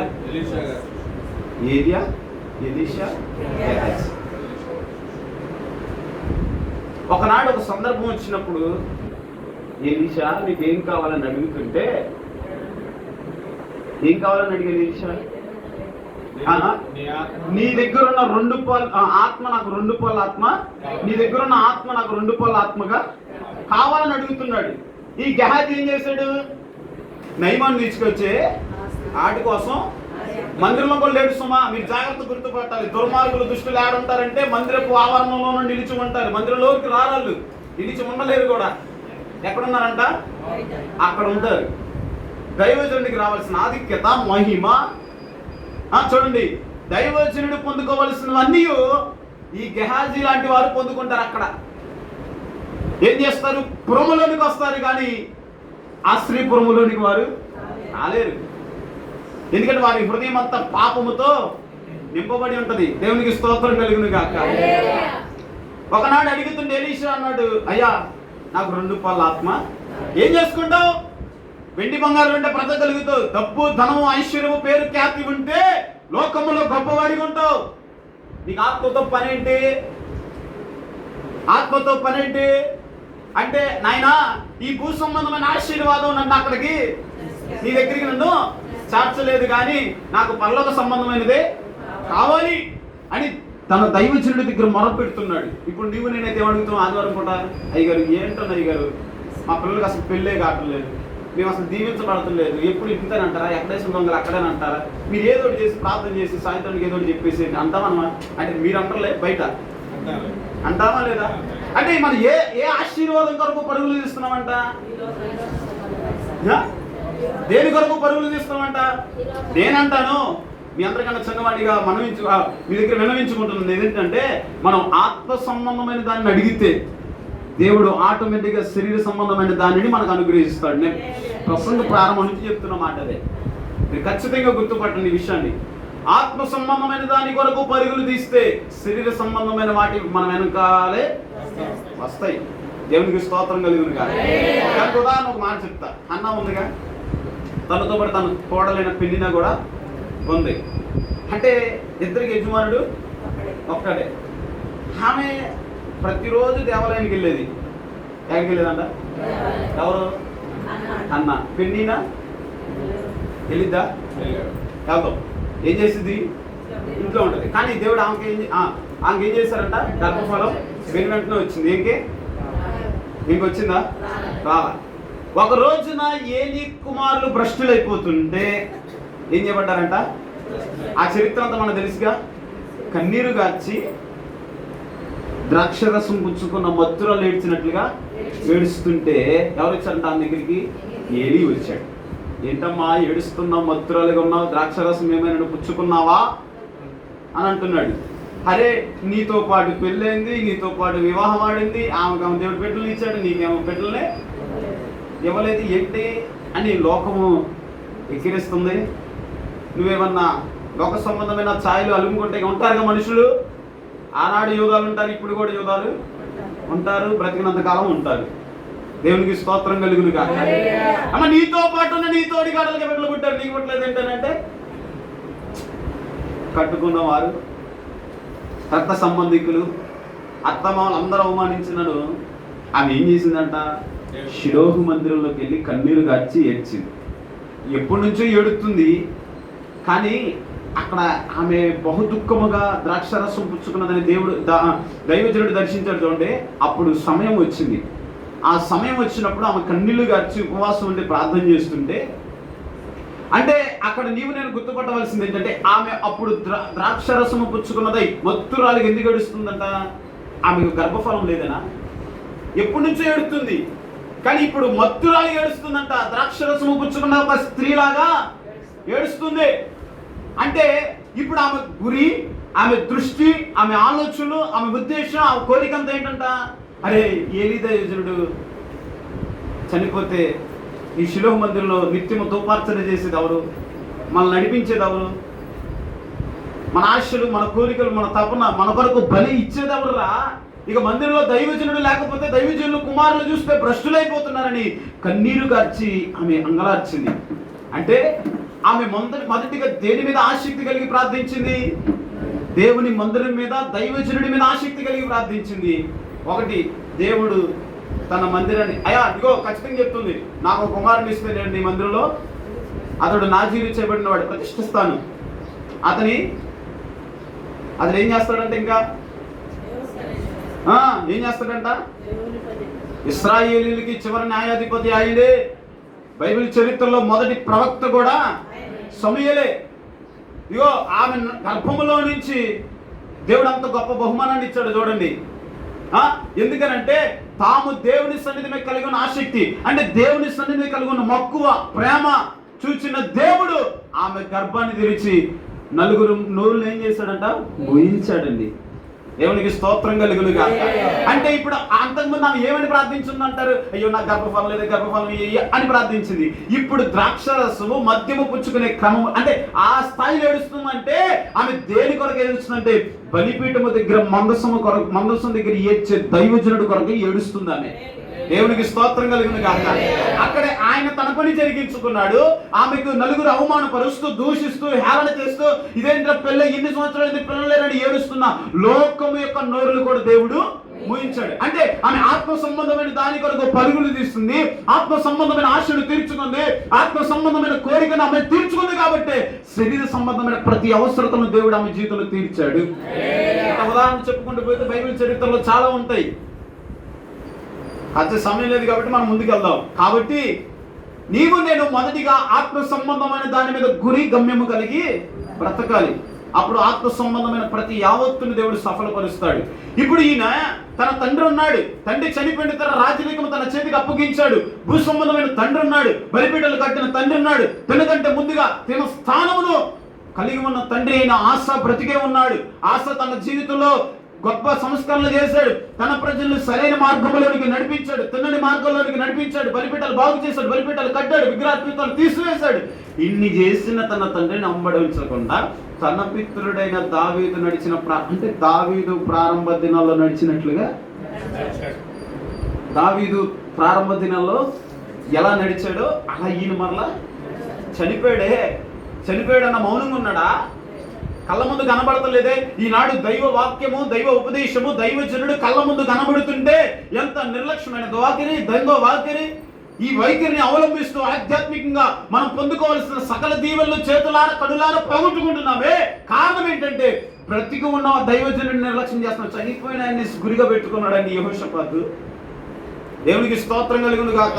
తన రాజ్యాన్ని, తన పట్టణాన్ని, తన భూభాగాన్ని కళ్ళ ఎదుట చూడలైనా ఎలా పరిపాలించాడో, ఎలా ఆజ్ఞలు గైకున్నాడో, ఎలా దైవ నియమంలోనికి, దైవ ప్రసన్నతలో ఎలా పొందుకున్నాడో, దేవుడితో ఎలా సహవాసం కలిగి ఉన్నాడో, ఈ అనుభవాలు ఏమి దావీదు దగ్గర నుంచి తేరు చూడలా దగ్గర నిలిచి ఉన్న వ్యక్తి కాదు. ఎప్పటి వరకు ఎదురు చూడాలి? ఏలి అంటాడు, అయ్యా అది సాధ్యమయ్యే పని కాదు. మరి ఎట్లా? ఓపిక కలిగి బ్రతికినంత కాలము దేవుని కొరకు బ్రతికి ఉన్నంత కాలం ఆత్మీయ తండ్రిని వెంబడించు. ఏదో ఒక నాడు అంతా పగలకపోతాడా? వదిలినాడు దాన్ని నిష్ఠగా పట్టుకొని పరిశుద్ధంగా జీవించడానికి ప్రాకులాడు. దేవునికి స్తోత్రం కలిగిన గాక. ఎదురు చూచాడు. ఎన్ని సంవత్సరాలు ఎదురు చూడాలయ్యా? ఇంకెన్ని సంవత్సరాలు దీవించుకుంటాడు ఆయన? దీవించమన్నాడు, ప్రార్థించే, ఏదోటి అడుగో, ఏదోటి చెప్పు. ఏదోటి చెప్తే కానీ నీ సంఘానికి వస్తా, నీ మందిరానికి వస్తా, లేకపోతే పోతా అంటామా? అనమా? ఖచ్చితంగా అంటాం. అంటే బయటకు అనకపోయినా అంతరంగంలో ఆ యొక్క గిల్ అనేది మన జీవితంలో ఉంటది. దేవునికి స్తోత్రం కలిగిన గాక. చూడండి, ఏ ఆరోహణమైనంత వరకు ఏం చేస్తున్నాడంట? చూస్తూ ఉన్నాడు. అంటే ఇక్కడ ఏం కలిగి ఉన్నాడు ఆయన? ఇంకొక తండ్రి దొరకడంటారా? ఇంకో నాయకుడు లేడంటారా?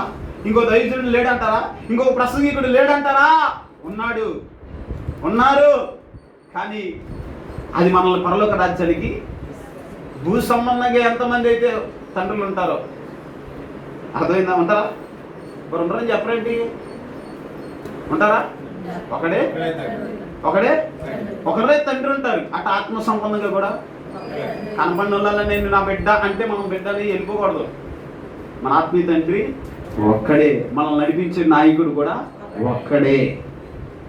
యెహోషాపాతు దినాల్లో చాలా మంది ఉన్నారండి, కానీ దావీదే ఆయనకి కావాలి. ఎందుకంటే దావీదే అతని ఆత్మీయ తండ్రి. ఏం చేశాడంటే దావీదు మనలాంటి వాడు కాదు. మనం సంవత్సరం ప్రారంభంలో వాగ్దానం తీసుకుంటామా? 2025లో తీసుకోలేదండి. అంటే బైబిల్లో చివరిలో ఉందా? మొదట్లో ఉందా? తీసుకున్నాంగా. చివరిలో ఆ వాగ్దానం మనం పొందుకోకపోయినా ఇప్పుడు నెలాఖరులో మరలా ఏం చేస్తాం మనం అంట? మరలా యథావిధిగానే. కానీ దావీదు మహనీయుడు అలా ఒక వాగ్దానాన్ని చేతపుచ్చుకున్నాడంటే అది తన జీవితంలో ఖచ్చితంగా నెరవేర్చబడింది. అంత గొప్పటైన ఆయన. దేవునికి స్తోత్రం కలిగిన హల్లెలూయా. లాటరీ తీసుకున్నట్లుగా తీసుకొని ఖచ్చితంగా ఒక వాగ్దానం చేతపుచ్చుకున్నాడంటే దాన్ని తన జీవితంలో అది నెరవేర్చబడేంత వరకు ప్రాకులాడతారు. అలాంటి తండ్రిని అనుసరిస్తున్నాడు యెహోషాపాతు. దేవునికి స్తోత్రం కలిగిన గాక. అయ్యా 1000 తరముల వరకు నేను కృప చూపిస్తానని ఎవరికి వాగ్దానం చేశాడంట?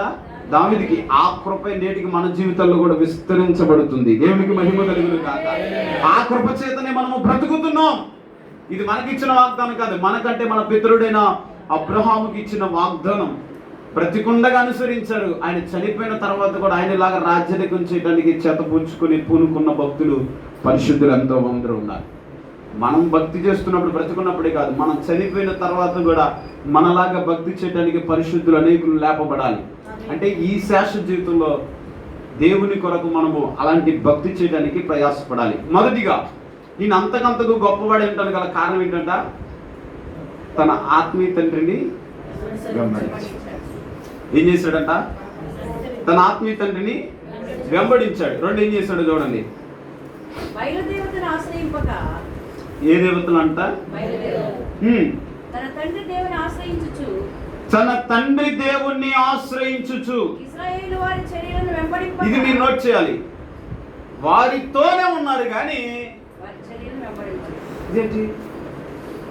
లోకంలోనే ఉంటాం, కథ లోకంతో చేయొచ్చా? చేయకూడదు. ఈ యోధా ప్రజలు వీరందరూ ఏకముగానే ఉన్నారు. దేవుని వాక్యాన్ని మనం క్షుణ్ణంగా పరిశీలన చేయగలిగితే ఇక్కడ యెహోషాపాతుని గురించి దైవవాక్యాన్ని సెలవిస్తుంది. బయలు దేవతను ఆశ్రయింపక. అంటే ఇప్పుడు ఈయన ఏ దేవుని ఆరాధిస్తున్నాడంట? తన తండ్రి అయిన దావీదు నడిచిన ప్రారంభ దినాలు నడుస్తూ ఆ దావీదు గారు ఏ దేవుణ్ణి ఆరాధించాడో, ఏ దేవుణ్ణి మహిమపరుస్తున్నాడో, ఏ దేవుణ్ణి కొనియాడుతున్నాడో ఆ దేవుణ్ణి ఏం చేస్తున్నాడంట? చదవండి. ఏం చేస్తున్నారంట? ఇప్పుడు ఈ యోధా రాజు ఎవరికి రాజు? ఈ యొక్క దావీదు ఎవరికి రాజు అంట? ఇశ్రాయేలీయులకి రాజు. కానీ వారితో ఉన్నాడు. కానీ మీరు అదే గుర్తుపట్టాలి మనం. ఇశ్రాయేలీయులతోనే ఉన్నారు కానీ వారి చర్య అంటే వారి పని వారితో చేస్తున్నారా? వారితోనే కలిసి ఉన్నారు, వారితో సహవాసం చేస్తున్నారు, వారితో మాట్లాడుతున్నారు, వారితో అనుబంధాన్ని కలిగి ఉన్నారు. కానీ వారి చర్యలను దేవునికి స్తోత్రం కలుగును గాక. హల్లెలూయా. లోకములోనే ఉన్నారు, లోకములో ఉన్న మనుషులతో సహవాసం చేస్తున్నారు కానీ వారి చర్యలను, వారితో ఉన్నప్పుడు వారి చర్యలను వెంబడించాలన్న రూల్ ఏమీ లేదు. వీరు వారితో సహవాసం, ఎందుకనంటే యెహోషాపాతుకు తెలుసు వాళ్ళు నామకార్థమైన భక్తి చేస్తున్నారని, ఆచార సంబంధమైన భక్తి చేస్తున్నారని, మనుషుల మనలు పొందుకునే భక్తి, మనుషుల దగ్గర నుంచి పేరు ప్రతిష్ట మనలు పొందుకునే భక్తి చేస్తున్నారని తెలుసు. కాలాన్ని బట్టి మనుషులను బట్టి ముందుకెళ్తున్నారన్న సంగతి కూడా యెహోషాపాతుకి వారితో సహవాసం చేస్తున్నాడు కానీ వారి చర్యలను వారు బయలు దేవతల్ని ఏం చేయలేదంట? ఆశ్రయించలేదు. బయలు దేవతలు అంటే టోటల్కి వచ్చినానికి విగ్రహార్పితాన్ని అర్పించట్లా, బయలు దేవతలను ఆశ్రయించట్లా. ప్రియమైన దేవునికి బిడ్డలు, ఎందుకనంటే వాక్యం సెలవిస్తుంది భూ సంబంధమైన అన్ని జనులు కాదు, విగ్రహారాధన ఉంది మనమే. ఆ సంగతి మనం మర్చిపోవడానికి వీలు లేదే. ఇది భౌతిక సంబంధమైన దేవాలయం అయితే ఆత్మ సంబంధమైన దేవాలయం ఏడుంది? ఎక్కడుందంట? ఈ ఆత్మ సంబంధమైన దేవాలయం ఎక్కడుందంట? హృదయమే. ఏమైపోయింది ఈ హృదయం? ఏమైపోయిందంట? ఈ ప్రజలు అదే చేస్తున్నారు. వాళ్ళు బయలుదేవత అంటే ఒకళ్ళకి బలిపీఠం కట్టాలంటే ఒకళ్ళని ఆశ్రయించాలంటే ఇది ఎక్కడి నుంచి పుట్టుకొస్తుంది? ఎక్కడి నుంచి పుట్టుకొచ్చిందంట? హృదయంలో నుంచే కదా. హృదయంలో అనుకుంటేనే కదా చేయగలుగుతాం ఏదైనా. ఇప్పుడు బయటికి చేస్తున్నారంటే హృదయంలో ఏం చేస్తారు? ఆల్రెడీ ఏం చేస్తారంట? బయలుదేవతల్ని ఆశ్రయిస్తూ బ్రతుకుతున్నారు. టోటల్ గా దేవుణ్ణి మరచి, దైవ నియమమును విడిచిపెట్టి, పరిశుద్ధిని విడిచిపెట్టి, దైవ నియమమును, దైవ కట్టడను, దేవుని ఆజ్ఞను త్రోసిపుచ్చుకొని ఇష్టానుసారంగా బ్రతుకుతున్నారంట యూదా ప్రజలు. మీరు ఇక్కడ నిష్ఠగా భక్తి చేయాలి రాబాయ్. వారితో కలిసిపోకూడదు, వారి చర్యలను కూడా మీరు గమనించడానికి వీలు ఉండండి. హాయ్ అంటే హాయ్ అనండి, బాయ్ అంటే. కానీ వారి చర్యలు బట్టికి అసలు కుదరదు. ఎందుకంటే మన ఆలోచనలు వేరు, వాళ్ళ ఆలోచనలు, మన నడిపింపు వేరు, మన క్రమం వేరు, వాళ్ళ క్రమం వేరు. ఈ చెప్పుకుంటూ వెళుతూ తన పట్టణములో ఉన్న బయలు దేవతలను ఏం చేయలేదంట? ఆశ్రయించలా. దేవునికి ఏం చేశారంట? బలిపీఠాలు కట్టారు. పాడైపోయిన బలిపీఠాలను మరలా తిరిగి బాగు చేస్తున్నాడు. దేవునికి స్తోత్రం కలుగును గాక. ఎందుకనంటే ఈ హృదయమే అన్నిటికీ పునాది. అవునా? మన ఆత్మీయ జీవితానికి ఈ భూమి మీద ఘోరమైన వ్యాధి అంటే ఏదైనా ఉందా? ఏది? కరోనానా? ఏది ఘోరమైన వ్యాధి? హృదయము అన్నిటికంటే మోసకరమైనది.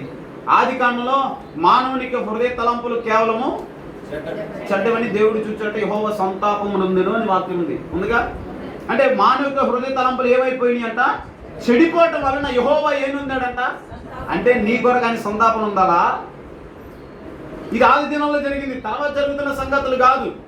ఆది దినాల్లో జరిగిన సంగతి. అందుకే యేసు ప్రభుల వారు ప్రసంగం చేస్తూ మొట్టమొదటి ప్రసంగంలో ఏమని మాట్లాడారంట? హృదయ శుద్ధి గలవారు. అంటే ఇప్పుడు మనకి ఏం కావాలి? వీళ్ళు ఏం చేస్తున్నారంట? వీరి హృదయంలో బయలు దేవతల్ని, ఏ దేవతలంట? బయలు దేవతల్ని ఆశ్రయిస్తూ బ్రతుకుతుంటే అయ్యా మనం వాటి జోలికి పోనే. అందుకే ఆయన ఇచ్చిన 10 ఆజ్ఞల్లో ఒక ఆజ్ఞ ఉంది కదా, ఏముందో మనందరికీ తెలుసు, విగ్రహారాధన చేయకూడదు. విగ్రహారాధన అంటే ఏంటి? మనం ఈ హృదయంలో దేవునికే చోటు ఇవ్వాలి, ఈ హృదయం దేవునికే అవకాశం ఇవ్వాలి, ఈ హృదయంలో దేవుడికి మాత్రమే బలిపీఠాన్ని, ఈ హృదయంలో దేవుడికి ఒక పరిశుద్ధ స్థలాన్ని ఏర్పరచాలి, ఈ హృదయంలో దేవుడిని ఆరాధించాలా. ఈ హృదయం ఇప్పుడు ఏం చేయబడిందంట? చెడిపోయింది. ఆ చెడిపోయిన ఈ హృదయాన్ని మరలా బాగు చేయడానికి 2025 సంవత్సరాల క్రితం ఆయన భూలోకానికి దిగి వచ్చి హృదయ శుద్ధి గలవారు. ఏ శుద్ధి అంట? బైబిల్లో మీకు ఎన్ని హృదయాలు ఉన్నాయి? బైబిల్ ఎన్ని హృదయాలు ఉన్నాయో తెలుసా? చాలా హృదయాలు. అయితే ఈ పరిశుద్ధ దిన మనందరము హృదయ శుద్ధి కలిగి బ్రతుకుదాం. ఏం కలిగి ఉంటే? హృదయ శుద్ధి కలిగి ఉంటే ఏం కలిగిద్ది? ఏంటంట? దేవుణ్ణి చూస్తారా? ఈ భూమి మీద కనబడతాడు ఆయన. ఎట్లా కనబడతాడు? ఆయన చూచిన నరుడు ఎవరు బ్రతకలేరని వాక్యం ఉందిగా, ఉందా లేదా? ఆ మాట మోషే గారు చెప్పారుగా, యోహాను మహనీయుడు చెప్పాడుగా, ఆయన చూచిన నరుడు ఎవరును అతడు నాతో ముఖాముఖిగా మాట్లాడాడని ప్రత్యక్ష గుడారం ఎదుట మోషేని గురించి సాక్ష్యం ఇస్తున్నాడు ప్రభు. అయితే అక్కడ ఆయనకు ప్రత్యక్షమైంది, యోహాను భక్తుడు చెప్పింది, యేసు ప్రభు చెప్పింది. ఇదంతా ఏంటంటే నిజంగా ఆయన నిజస్వరూపాన్ని ఇంకా ఎవరునో చూసిన నరుడు ఎవరునో. మరి ఇప్పుడు చాలా మంది దేవుడు కనబడ్డాడు, దేవుడు చూశాను అంటారు. ఇప్పుడు ఆ సంగతి ఏంటి? అర్థమైందా? చెప్పాలి అంటే దేవుడు మనకు ప్రత్యక్షం అయ్యాడు అనడానికి రుజువులు ఏంటంటే ఆయన ఇంకా నిజంగా ఎవరికి ప్రత్యక్షం కాలా. ఆయన కొంత మహిమను తగ్గించుకొని భూమి మీద తన పరిశుద్ధులైన వారికి ప్రత్యక్షం అయ్యాడు. అందుకే ఆయన చెప్తాడు, ఆయన చూసిన నరుడు ఎవరును బ్రతకలేరు, చూడలేరు కూడా. మరి ఇప్పుడు వరకు కనబడిన ఆయన పరిశుద్ధులకు మోషేతో ముఖాముఖిగా మాట్లాడాడు కదా, నీతో కళ ద్వారా మాట్లాడొచ్చు, నీతో దర్శనం ద్వారా మాట్లాడొచ్చు. ఇదిగో అతడు నీ తమ్ముడు అయితే అయి ఉండొచ్చు, మీరు ఇంటికి వెళ్ళిన తర్వాత చూసుకుని అంటున్నాడు. ఎవరిని? అహరోన్ని, మిరియాముని ఇద్దరిని. మిరియాముని అంటే ఇంటికి వెళ్ళయ్యా మీ తమ్ముడిని చూసుకొని తేరి చూడండి, ఇక్కడ మటుకు అట్లాంటి కుదరనే, నీతో కళ ద్వారా నీతో దర్శనం ద్వారా మాట్లాడాను, కానీ నా ఇల్లంతటిలో నమ్మకస్తుడు, అతడు నాతో ముఖాముఖిగా. అంటే అప్పుడు మాట్లాడిన ఆయన ఎవరు అయినా అంటే దేవుడు తన పరిశుద్ధులైన వారికి కొంత మహిమను తగ్గించుకునే ఆయన ప్రత్యక్షమయ్యాడు. దేవునికి స్తోత్రం కలుగును గాక. మొదటిగా ఏం చేస్తాడంటే యెహోషాపాతు ఆత్మీయ తండ్రిని వెంబడించాడు. 2 బయలుదేవతలు ఆశ్రయించకుండా ఈ తండ్రి నడిచిన మార్గంలో అనుసరిస్తూ నడిచాడు. చదువుదాం, అక్కడ నుంచి చదువుదాం.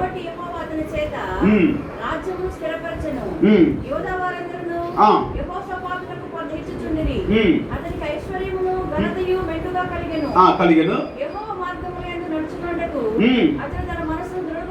ఏం చేశాడంట? చూడండి, యెహోవా మార్గముల యందు నడుచుకొనుట అంటే ఒకటి ఆయనను అనుసరించాడంట. 3వ మాట ఏం చేశాడు? తన మనసును ఏం చేసుకున్నాడంట? దృఢపరుచుకొని అవి తీసేశాడు. ఏం చేశాడంట? ఏం తీసేశాడు? దేవతా స్తంభములను, ఉన్నత స్థలములను. ఎక్కడి నుంచి తీసాడంట? ఉన్నత స్థలములను, దేవతా స్థలములను ఏం చేశాడంట? యూదాలో నుండి. మన రాజ్యము స్థిరపరచబడాలి అంటే, మన వ్యక్తిగత ఆత్మీయ జీవితం స్థిరపరచబడాలంటే, ఆత్మీయంగా అంతకంతకు మనం గొప్పవారిగా ఉండాలి అంటే, చూడండి, అంత మాత్రమే కాదు, ఆయన గొప్పవాడిగా ఉండటమే కాదు, ఏం చేశారన్న సంగతి మనం కనుక చదవగలిగితే చాలా దేవుడు గొప్ప కార్యాన్ని యెహోషాపాతు పక్షంగా జరిగించాడు. వీరు ఈ యెహోషాపాతు ఆత్మీయ తండ్రిని వెంబడించే కోణంలో బయలుదేవతలను అనుసరించలా. అబ్రహాము ఏ దేవుడు క్షమించాలి దావీదు ఏ దేవుడిని ఆరాధించాడో, దావీదు ఏ మార్గం మీద నడుచుకున్నాడు ఆ మార్గంలో నడుచుకున్నాడు. 2 ఏం చేశాడంటే తన పట్టణములో ఉన్న, అంటే చూడండి, యూదా పట్టణములో ఉన్న ఉన్నత స్థలములను, దేవతా స్తంభములను. అంటే మనము మొదటిగా మనలో ఉన్న విగ్రహార్పితాన్ని తీసివేయాలంటే, మనలో ఉన్న ఉన్నత స్థలములను తీసివేయాలంటే మొదటిగా మన మనసుని ఏం చేయాలంట? ఆత్మీయ జీవితంలో గొప్పవారిగా ఉండాలి అంటే మనస్సు ఏం చేయబడాలంట? దృఢముగా ఉండాలి. లోకంలో ఎన్నో కనబడితే లోకాకర్షణకు లోబడిన లోతు వల్ల మన ఆత్మీయ జీవితం ముందుకెళ్ళడానికి వీలు లేదు. లోకాన్ని చూచాడు, చూడటం వల్ల వచ్చింది తిప్పలంతా, అవునా కదా? చూడటం వల్ల తెచ్చుకున్నాడు. కానీ దేవుడు తన ప్రజలైన వారిని విడిచిపెట్టేవాడు కానీ, ఆయన అన్యాయస్తుడైన దేవుడు కానీ, అబ్రహాం యొక్క మొరను బట్టి లోతును దేవుడు కాపాడాడు. అది లోతు గొప్పతనం కాదు, ఒక నీతిమంతుడు దేవుని దగ్గర పెనుగులు అడుగుతున్న వైనాన్ని మనం గుర్తుపట్టాలా. అబ్రహాముని బట్టి దేవుడు లోతుని ఏం చేశాడంట? కాపాడాడు. అమ్మ ఇంక మరలా దాని జోలికి పోవద్దు, ఇక మనుషుల జోలికి కానీ, ఆ పట్టణం జోలికి కానీ, ఆ ప్రాంతపు వారి దగ్గరికి మీరు వెళ్ళవద్దు. మీరు మనస్సును ఏం చేయమన్నాడు? దృఢపరచుకోనండి. ఇక అది మీకు స్థిరము. కానీ వాళ్ళు ఎంత దుర్మార్గులు అంటే, పుట్టిన పిల్లవాడు మొదలుకొని రేపు మాపు కాటికి కాలు చాపుకొని ముసలి వరకు అంటారు, అయ్యా లోతా ఈ రాత్రిని ఎత్తుకు 2 మనుషులు వచ్చారు కదా, వారిని మేము కూడినట్లు వారిని మా ఎత్తుకు. అంటే అసలు వయసుతో తారతమ్యం ఉందా? దేవుడు ఆ పట్టణాన్ని ఎందుకు కాల్చి వెళ్ళుకున్నాడు? అగ్నిగంధకముల చేత.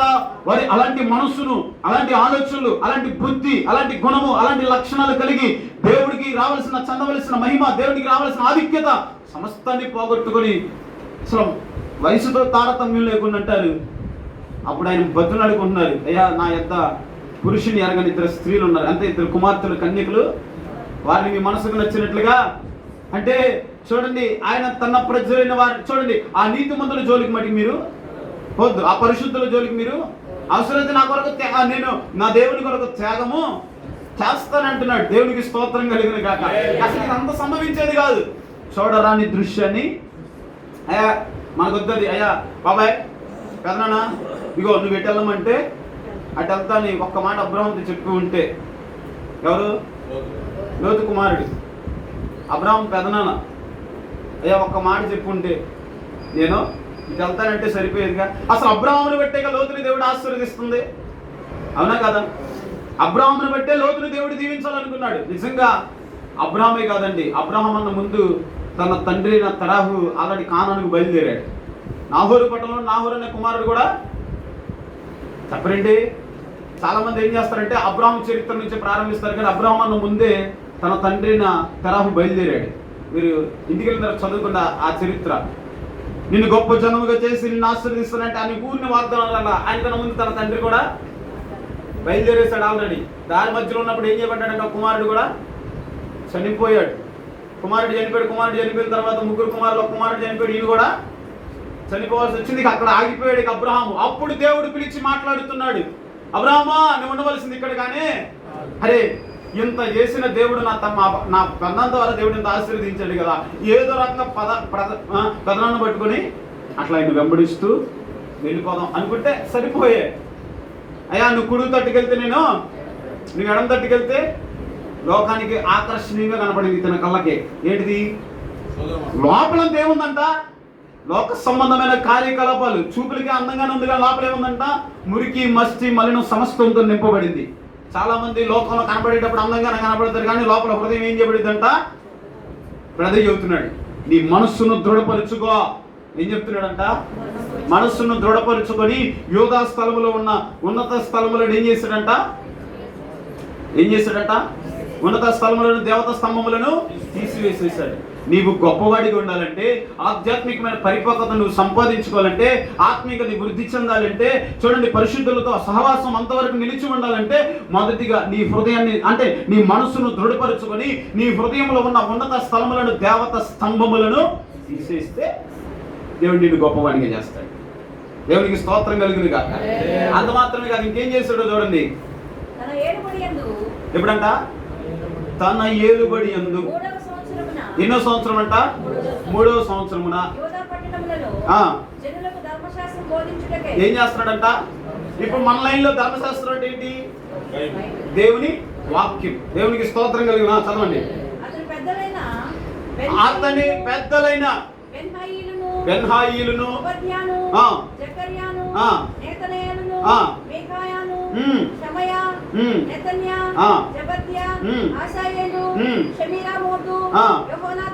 యోనాతాను, అదోనియా, టోబియా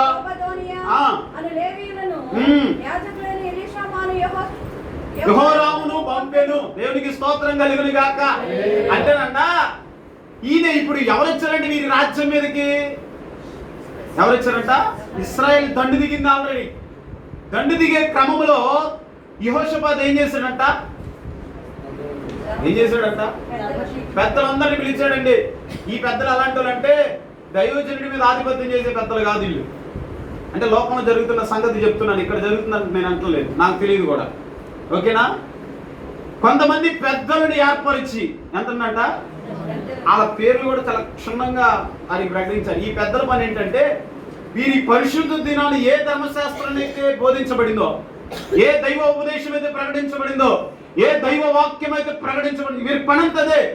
ఏంటంటే అయ్యగారు మేము అడిచేరెడ్డి చేయాలి అండ్రిల్లు, ఈ అయ్యగారు ఏది చెప్పాడో, ఈ అయ్యగారు ఏ సువార్త అయితే ప్రకటించారో, ఆయన ఏ ఉపదేశానికి లోబడి బద్ధుడే బ్రతికాడో ఆ ఉపదేశాన్ని చేతపుచ్చుకొని అంటే ఈ పరిశుద్ధులు ఆ ధర్మశాస్త్రానికి వీళ్ళు బోధించిన ఈ ధర్మశాస్త్రాన్ని ఏం చేశారో చూడండి. వీళ్ళందరూ కలిసి 9వ వచనం చదువుతాం. వారు ఏం పుచ్చుకున్నారంటే ఇప్పుడు ఏం చేతపుచ్చుకున్నారంట అంటే దేవుని వాక్యమును చేతపుచ్చుకొని ఏం చేశారంట, అరే మనం కనుక మన పట్టణం కాపాడబడాలి అంటే, మన భూభాగము స్థిరపరచబడాలంటే, మన రాజ్యము బలపరచబడాలంటే మీరు వెళ్ళిపోయి ఎవరి పనులు వాళ్ళు ఉండబాకండి అయ్యా, మీ చేతికి అప్పగించబడిన ధర్మశాస్త్రములు పచ్చుకొని ఎక్కడికి వెళ్ళమన్నాడు? యూదాలోకి వెళ్ళండి. దండు వచ్చే దగ్గర నుంచి అంట ఊరి బయట నుంచే కదా. ఇప్పుడు ఈ దండుని ఎదుర్కోవాలంటే ఎక్కడ నిలబడాలి? ఊరి ఎక్కడ నిలబడాలంట? ప్రారంభంలోనే నిలబడితే కానీ వాడిని ఎదిరించడానికి మీరు ఇక్కడ వాక్యం విని మీ ఇంట్లోకి వెళ్ళిపోయి మీ ఇంట్లో వరకు ఇడిచిపెడతాం కాదమ్మా. ఈ వాక్యాన్ని ధర్మశాస్త్రాన్ని చేత పుచ్చుకొని యూదాపట్టణంలోకి వెళ్ళి ఏం చేయాలంట అది చెప్తూ చూడండి. ప్రకటన చేయొచ్చు. ఏం చేశారంట? యూదా పట్టణములన్నిటను దేవునికి స్తోత్రం కలుగును గాక.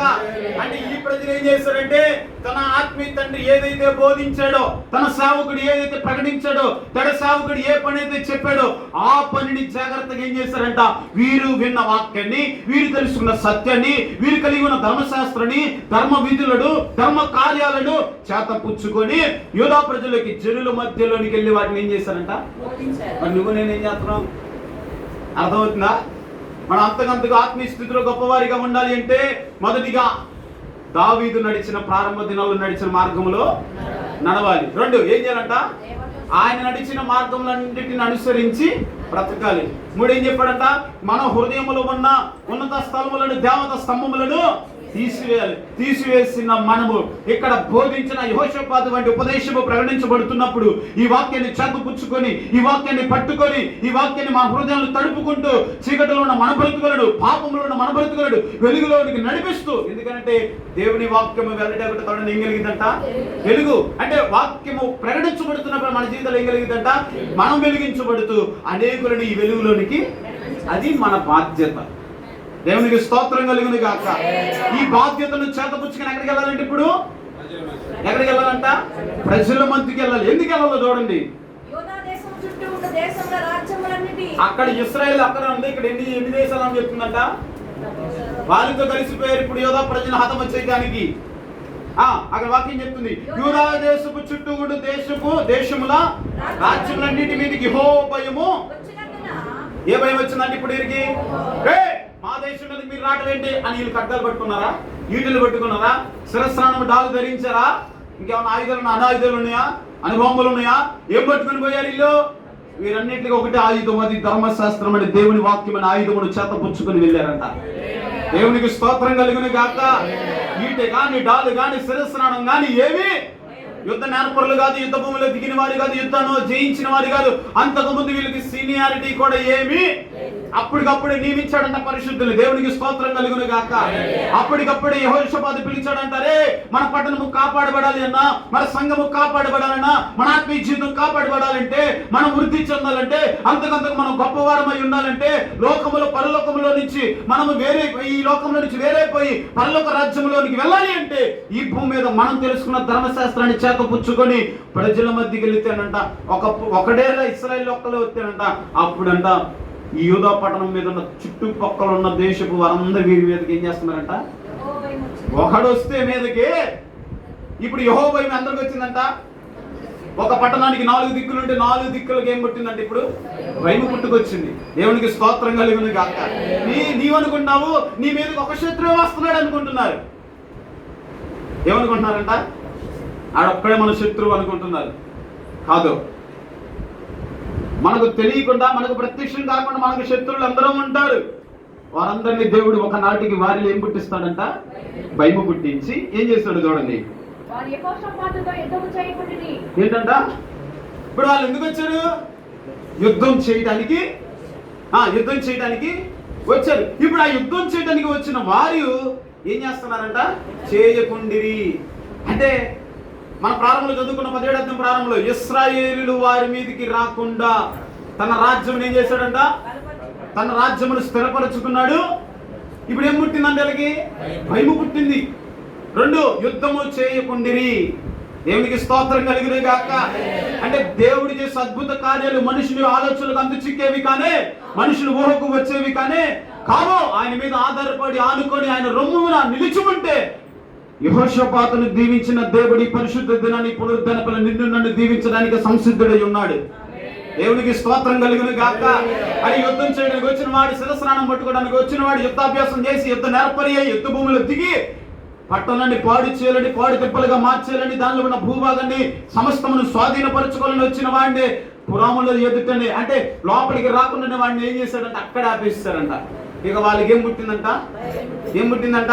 భయం వచ్చేసింది. ఎందుకంటే వారు నిలబడిగా ధర్మశాస్త్రాన్ని బోధిస్తున్నప్పుడే, అంటే వీరు ఏం చేస్తారంటే టోటల్ గా ఒక మాటలో చెప్పాలంటే ఆదివారపు పూట పరిశుద్ధ దిన బలిపీఠం ఎదుట దైవజనుడు దేనినైతే ప్రసంగించి బోధించాడో ఆ సత్యవాక్యమును చేతపుచ్చుకొని సరైన మార్గంలో వెళుతూ అనేకులను ఈ సత్య మార్గంలోనికి నడిపించారు. దేవునికి స్తోత్రం కలుగును గాక. హల్లెలూయా.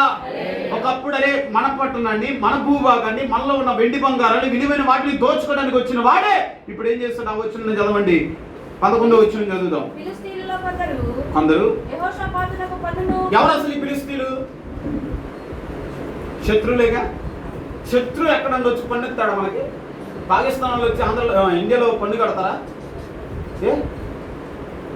అది చట్టపరంగా కుదిరే పని కానీ కాదు. ఇప్పుడు ఫిలిష్తీయులలో కొందరు ఏం చేస్తారంట? ఎవరికంట? ఒకప్పుడు ఎవరండి వీరి మీదకి వచ్చింది? వీళ్ళందరూ ఏకమైపోయి యూదా వారిని మటుమాయం చేయాలని, వారి పునాదులను పెళ్లగించాలని, వారిలో ఒక్కడు కూడా బ్రతకూడదని, ప్రాణహాని నష్టాన్ని అన్ని చేయడానికి సంసిద్ధంగా ఉన్నారు. యుద్ధం చేయడానికి వచ్చారు, వారి మీదకి వచ్చారు. యూదా పట్టణంలో ఉన్న విలువైన వాటిని దోచుకోవాలని వచ్చారు. ఇంతకీ యూదా పట్టణానికి రాజధాని ఏది? యెరూషలేము. ఇశ్రాయేలీయులకి ఏది? షోమ్రోన్. పుణ్యస్థలం ఏదంట? మనకు కూడా ఉంటుంది. ఇప్పుడు వాళ్ళకి పుణ్యస్థలం బేతేలు. ఎవరికి? ఇశ్రాయేలీయులకి. వీళ్ళకి రాజధాని, పుణ్యస్థలం కూడా యూదా వారికి ఏదంట? యెరూషలేమే. దేవునికి స్తోత్రం కలుగును గాక. చూడండి, ఎట్టగొట్టి యెరూషలేమును స్వాధీనపరుచుకోవాలా. ఆ పట్టణమైన మనుషుల భూభాగాన్ని, వెండి బంగారాలు సమస్త విలువైన, అసలు యోధా రాజ్యంలో పట్టణాలు ఏదైతే విలువైన ఉందో దాన్ని మొత్తం మనం ఏం చేయాలంట? ఇక వాళ్ళకి ఎంత గిల్లులేండి, వాళ్ళు ఏది కావాలని మనల్ని అడగాలి. వాళ్ళు మన కింద బానిసత్వము చేయాలి. వాళ్ళు మన కింద నీళ్లు త్రాగాలి. ఈ వరబడికలు వెళ్ళిపోతున్నారు ఇల్లు. అసలు వాళ్ళు బయటకు వచ్చింది ఎందుకంటే వారికన్నా ప్రతిష్ట వేరుబాటు కలిగి బ్రతకడానికి కదా. మరి వాళ్ళ కింద మనం బ్రతకడేంటి? మనం ఒకరి కింద ఉన్నామంటే అదే ప్రభు అయిన యేసు క్రీస్తు క్రింద తప్ప ఏ నడుగుడికి మనం లోపడటానికి వీలులేనే. ఏదని వీళ్ళు తీర్మానం చేసుకుని బయటకు వచ్చారు. విడిపోయింది అందుకే, ప్రత్యేకించబడింది అందుకే, విభజించబడింది అందుకే, పాలించబడుతుంది కూడా ఇప్పుడు అందుకే, వారితో కలవడానికి కాదు. ఇప్పుడు చూడండి, ఇలాంటి ఆధిక్యతను కలిగి ఉన్న వీరంట శత్రువు వారే వచ్చి ఏం చేస్తున్నారంట? అదే శత్రువులను మిత్రులుగా మారుస్తారని పాటలు ఉన్నాయి కదా. ఉన్నాయా లేవా? ఆడతాం కదా మనం. శత్రువులు కూడా ఆయన ఏం చేస్తాడంట? ఒకప్పుడు ఇయ్యాల పన్ను, ఇయ్యాల కానుక. అక్కడ ఇంకా వాక్యం చదివితే మనకు క్లియర్ గా అర్థమవుతుంది. ఫిలిష్తీయులు కొందరు యెహోషాపాతునకు పన్నును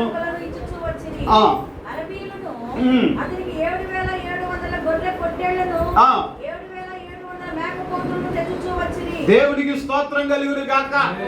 అంటే వాళ్ళు ఏమేమి తెచ్చారో అవన్నీ క్లియర్ గా అక్కడ భక్తులు మనకు తెలియజేస్తున్నాడు. దేవునికి స్తోత్రం కలుగును గాక. అంటే ఇప్పుడు వాళ్ళు వచ్చారు ఎందుకు? ఈ వీళ్ళు గొర్రె పోటెలను, వీరి గొడ్లను, ఎడ్లను సమస్తాన్ని ఏం చేయడానికి కదా. కింద పోవడానికంటే కింద చదివితే ఇంకా సామాగ్రిని కూడా అని ఉంటుంది. అంటే వాస్తవానికి వీరి యొక్క రాజ్యంలో, వీరి యొక్క భూభాగంలో ఉన్న విలువైన సామాగ్రి మొత్తాన్ని ఏం చేయడానికి వచ్చారంటే వీళ్ళు దోచుకెళ్ళడానికి వచ్చారు. ఇప్పుడు వాళ్ళు ఏం చేస్తున్నారంట? కారణం ఏంటి?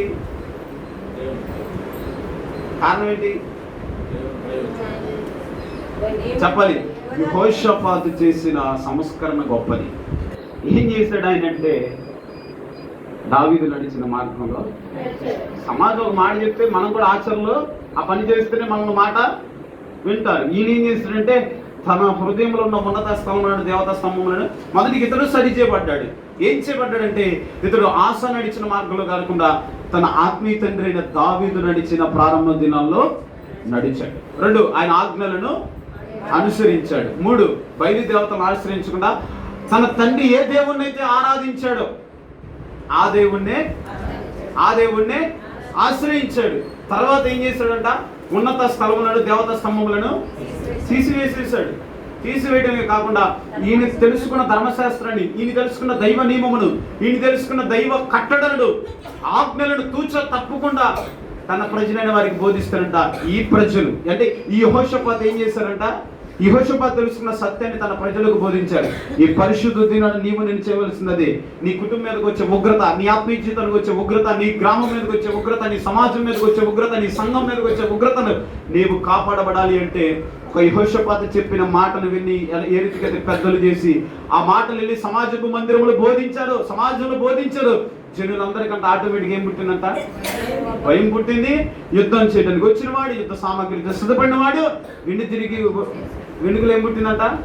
భయం, వణుకు పుట్టింది. తిరిగి వెళ్ళిపోయాడు. దేవునికి స్తోత్రం కలుగును గాక. ఆయన ఒక్కడే ఉన్నవి లేనట్లుగా శత్రుడు మిత్రుడుగా. దేవునికి స్తోత్రం కలుగును గాక. ఇదంతా సాధ్యమయ్యేది ఎవరి ద్వారా అంటే మనల్ని బట్టి. రక్షించబడి దేవుని సన్నిధిలో నిలిచి ఉండ మనము సరిచేయబడితే ఖచ్చితంగా యెహోషాపాతు జీవితంలో గొప్ప కార్యాలు చేసిన దేవుడు ఇప్పుడు ఈయన ఏ విషయంలో గొప్పవాడంటే తన తండ్రిని అనుసరించిన మార్గంలో నడవడం విషయంలో గొప్పవాడు. తన హృదయంలో ఉన్న బయలు దేవతను తీసివేసే విషయంలో ఇతడు తన తండ్రి నడిచిన మార్గంలో నడవడం గొప్పవాడు. ఉన్నత స్తంభంలో దేవత స్తంభంలో తీసే విషయంలో ఇతడు గొప్పవాడు. మనం అట్లా అనుకోం. బాగా పాటలు పాడితేనో, బాగా ప్రార్థన చేస్తేనో, బాగా ప్రవచిస్తేనో, భాషలో మాట్లాడితేనో మనం ఏమనుకుంటామంట? గొప్పవానం అనుకుంటాం. కాదు, దేవుడి వాక్యం చెప్తుంది. ఏం చెప్తుందో తెలుసా? తన హృదయంలో ఉన్న ఉన్నత స్తంభంలో దేవత స్తంభంలో తీసివేసి తాను కాపాడబడ్డాడు, తాను సరిచేయబడ్డాడు, తన పట్టణాన్ని కూడా బాగు చేశాడు. ఎవరైతే వాళ్ళని స్వాధీనపరచుకోవాలనుకున్నారో వారి తిరిగి ఏం చేశారంట? పన్ను ఇచ్చుచు, కానుకలు ఇచ్చుచు వచ్చారు. అప్పుడు ఆయనకు సమృద్ధి, ఘనత, ఐశ్వర్యము మెండుగా కలిగిన వాక్యం చెప్తుంది. దేవునికి స్తోత్రం కలుగును గాక. ఈ పరిశుద్ధ దినాన ఈ 2వ పునరుద్ధాన వేళ దైవ సన్నిధి సముఖములో బలిపీఠం ఎదుట నిలిచి ఉన్న దేవుని బిడ్డలారా, నీవు నేను కూడా ఒక యెహోషాపాతులాగా దేవునికి, దైవ సన్నిధికి, దైవ బలిపీఠానికి, దైవజనుడికి నీవెంతైతే సమీపస్తుడిగా మార్చబడతావు నీవు అంతకంతకు ప్రగతి పదంలోనికి వెళ్తావు. దేవునికి స్తోత్రం కలుగును గాక. ఏం చేయాలంట? మొదటిగా నీవు నేను ఏం చేయాలంట? ఆత్మీయ తండ్రిని వెంబడించాలి. అలా వెంబడిస్తే ఖచ్చితంగా మనం ఏదో ఒక రాజున ఆ ఆత్మను పొందుకొని చూడండి. అప్పుడు అద్భుతాలు చేసిన దేవుడు ఎలీషా కాలంలో చచ్చిన వారి సైతం ఏం చేయబడ్డారంట? జ్ఞాపపడ్డారు. ఆత్మీయ తండ్రిని అనుసరించకపోతే గెహాజీ పరిస్థితి ఏమైంది? ఏ నయమానికి ఏ కుష్ఠరోగం అయితే పోగొట్టుకున్నాడో అదే కుష్ఠరోగాన్ని తెచ్చి పెట్టుకున్నాడు. లోకంతో సహవాసం చేస్తే లోకపు వైఖరి వస్తుంది. దేవుని దైవజనుడితో సహవాసం చేస్తే దైవజనుడికి వైఖరి వస్తుంది. అప్పుడు 2 పాలు ఆత్మ పొందుకుంటావు, 2 పాలు అభిషేకాన్ని పొందుకుంటావు. ఘనమైన పరీక్షలో నీవు పాలిభాగస్తులు అవుతావు. నీ దైవజనుడితో పాటు నీవు కూడా పరలోక రాజ్యంలో చోటు జాగా సంపాదించుకొని ఆయనతో పాటు కూర్చుండి పరిశుద్ధుడనే గాన ప్రతిగానాలు చేసి గొప్ప ఆధిక్యత దేవుడికి ఇస్తాడు. అట్టి భాగ్యము దేవుడి పరిశుద్ధ దినాన మనకి, మన కుటుంబాలకు, మన పరిచర్యకు, ప్రాముఖ్యంగా మన గ్రామానికి దేవుడు అనుగ్రహించును గాక. ఈ రోజు నుంచి ఒక యెహోషాపాతులాగా బ్రతుకుదుము గాక. ఒక యెహోషాపాతు వంటి ఆత్మీయ జీవితాన్ని కలిగి బ్రతుకుదుము గాక. అందరూ మోకరించినట్లయితే చిన్న ప్రార్థన చేసుకుందాం. ఇంతవరకు విన్న వాక్యాన్ని బట్టి నేను కూడా ఒక యెహోషాపాతులాగా బ్రతకాలని మీరందరూ తీర్మానం చేసుకునండి. అందరూ తీర్మానం చేసుకుని ప్రార్థన చేసుకుందాం. ఆయన ఒక్కడే మన ఆత్మీయ జీవితాన్ని సరిచేయగలిగిన దేవుడు. ఆత్మీయంగా ప్రతి ఒక్కరు తీర్మానం చేసుకోండి. అయ్యా, నేను గొప్పవాణిగా ఉండాలి, ఆత్మీయ జీవితంలో నేను గొప్పవాణిగా ఉండాలి, యెహోషాపాతు వంటి అనుభవాలు నేను కలిగి ఉండాలని తీర్మానం చేసుకొని ప్రభు సన్నిధిలో మనం ముందుకు కొనసాగిపోదాం. ప్రతి ఒక్కరు ప్రార్థన చేయండి. తలలో వచ్చినట్లయితే ప్రార్థన చేసుకుందాం. ఉన్నావులే ప్రతి క్షణమున కలిసున్నాములే ప్రతి అడుగున, ఉన్నావులే ప్రతి క్షణమున కలిసున్నాములే ప్రతి అడుగున, నాలో నా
మహోన్నతమైన మా ప్రభువా, మీ ఘనమైన అతి శ్రేష్టమైన ఉన్నతమైన పాదాలు బట్టి నమస్కరిస్తున్నాం తండ్రి. ఈ లోకములో గనులకు గొప్పవారికి పేరు ఖ్యాతి సంపాదించుకొని లోకములో నాకేంటి నేనేంటి నన్ను విర్రవీగుతున్న వారికి లేని గొప్ప భాగ్యాన్ని ధన్యతను తండ్రి. ఈ 9వ తారీఖున 11వ మాసంలో 2వ పునరుత్థాన వేళ పరిశుద్ధ దినాన్ని ఉదయకాల సమయం ఉంది తండ్రి. మీ సన్నిధిలో నిలిచి ఉండే గొప్ప భాగ్యాన్ని మీరు మాకు ఇచ్చినందుకు మీకు స్తోత్రం చెల్లిస్తున్నాం. మేమేదో ధనవంతులమని గొప్పవారమని కాదు, కానీ అయినా ఇంకా నీ సన్నిధిలో ప్రభా పరలోక పౌరసత్వాన్ని పొందుకోలేదన్న సంగతిని మేము మర్చిపోకుండా తండ్రి, దాని కొరకు ప్రయాసపడి పూటపడి ఖర్చు అయిపోయే భాగ్యాన్ని ఈ దినమున మీరు మాకు అనుగ్రహించుదురుగా కానీ ప్రార్థిస్తున్నాం తండ్రి. నీవే గొప్ప కార్యాలు జరిగించండి. ఇది కేవలం ఇసులో రక్త బంధము చేత సంధి చేసినైనా ఈ ఉదయకాలం నీ పాదాలు పట్టుకుని నీ మనస్సు దగ్గర కొద్ది నిమిషాలు అంగలార్చి కన్నీళ్లు గార్చి రోధించి ప్రభా వాక్యాన్ని బట్టి తీర్మానం చేసుకునే గొప్ప భాగ్యాన్ని మీరు మాకు ఇచ్చినందుకే మీకు స్తోత్రం చెల్లిస్తున్నాం తండ్రి. అయినా ఒకసారి మమ్మల్ని జ్ఞాపకం చేసుకునే ప్రభా ఈ మహిమ కలిగిన పరిచయంలో తండ్రి నేను కూడా తండ్రి కొన్ని మాటలు వచ్చి రాని మాటలు ఉచ్చరించడానికి నీ మాటలు ప్రకటించడానికి గొప్ప ఆధిక్యతను అవకాశం ఇచ్చినందుకే మీకు స్తోత్రం చెల్లిస్తున్నాం ప్రభా. ఎందరైతే నీ సన్నిధిలో ప్రభా తీర్మానం చేసుకుని ఒక యెహోషాపాతులాగా నేను బ్రతకాలి, ఆత్మీయ తండ్రిని వెంబడించాలి, ఆ మార్గంలో అనుసరించాలి తండ్రి, ఆ మార్గంలో సేవించాలి, బయలుదేవతలను మృత స్తంభములను తీసివేయాలి, నేను తెలుసుకున్న ధర్మశాస్త్రాన్ని, నేను తెలుసుకున్న నీ వాక్యమును జీవవాక్యమును చేతపుచ్చుకొని ప్రభా ఏ రీతిగా పెద్దలైన వారందరూ సమాజానికి వెళ్ళి ప్రకటించారు ప్రభా. ఈ దినము మొదలుకొని నేను తెలుసుకున్న సత్య సువార్తను ప్రభా అనేకులకు తెలియజేసే భాగ్యాన్ని ప్రసాదించుదురుగా కానీ ప్రార్థిస్తున్నాను తండ్రి. నీవి గొప్ప కార్యాలు జరిగించండి. ఆనాడు ఎవరైతే శత్రువులు అనుకున్నారో, ఎవరైతే ప్రభా పట్టణాన్ని పాడు చేయాలని, కుటుంబాన్ని పాడు చేయాలని, ఆత్మీయ జీవితాన్ని పాడు చేయాలని ఎందరైతే శత్రులుగా మార్చబడ్డారో వారందరినీ మరలా తండ్రి ఏ ఆత్మీయ జీవితం ఎదగకుండా పునాదులతో సహా పెళ్లగించాలి కంకణం కట్టుకున్నారు వారిని మరొకసారి ప్రభు మీరు దర్శించి వారి చేతనే ప్రభు తిరిగి తండ్రి ఒక గొప్ప స్థాయిని కలిగి ఉండడానికి మీరు ఆధిక్యతను అనుగ్రహించినందుకే మీకు స్తోత్రం చెల్లిస్తూ ఈ దినము మొదలుకొని యెహోషాపాతు వాళ్ళ తీర్మానం చేసుకుని వడంబడికకు వచ్చి ప్రభా నీతో అనుబంధాన్ని నీతో స్నేహమును కలిగి లోకంలో ఉన్న వైఖరి, లోకంలో ఉన్న మనుషుల యొక్క ఆదులను వెంబడించుకుని అనుసరించుకుని ప్రభా ఈ దినముల లోకంలోనే బ్రతుకుతూ వారి చర్యలు కానీ, వారి ఆలోచనలు కానీ, వారి ఉద్దేశాలు కానీ, వారి కోరికలు మీరు వెంబడించుకుని ప్రభా ప్రత్యేకంగా ప్రతిష్ఠింపబడిన జీవితాన్ని, వేరువాడి జీవితాన్ని, వేరైపోయిన అనుభవాలు, ఆ ఛాయలు మా జీవితంలో ఈ దినము నుంచి మొదలుకునే భాగ్యాన్ని మీరు అనుగ్రహించుదురు కాక అని ప్రార్థిస్తున్నాం. నీవే గొప్ప కార్యాలు జరిగించండి.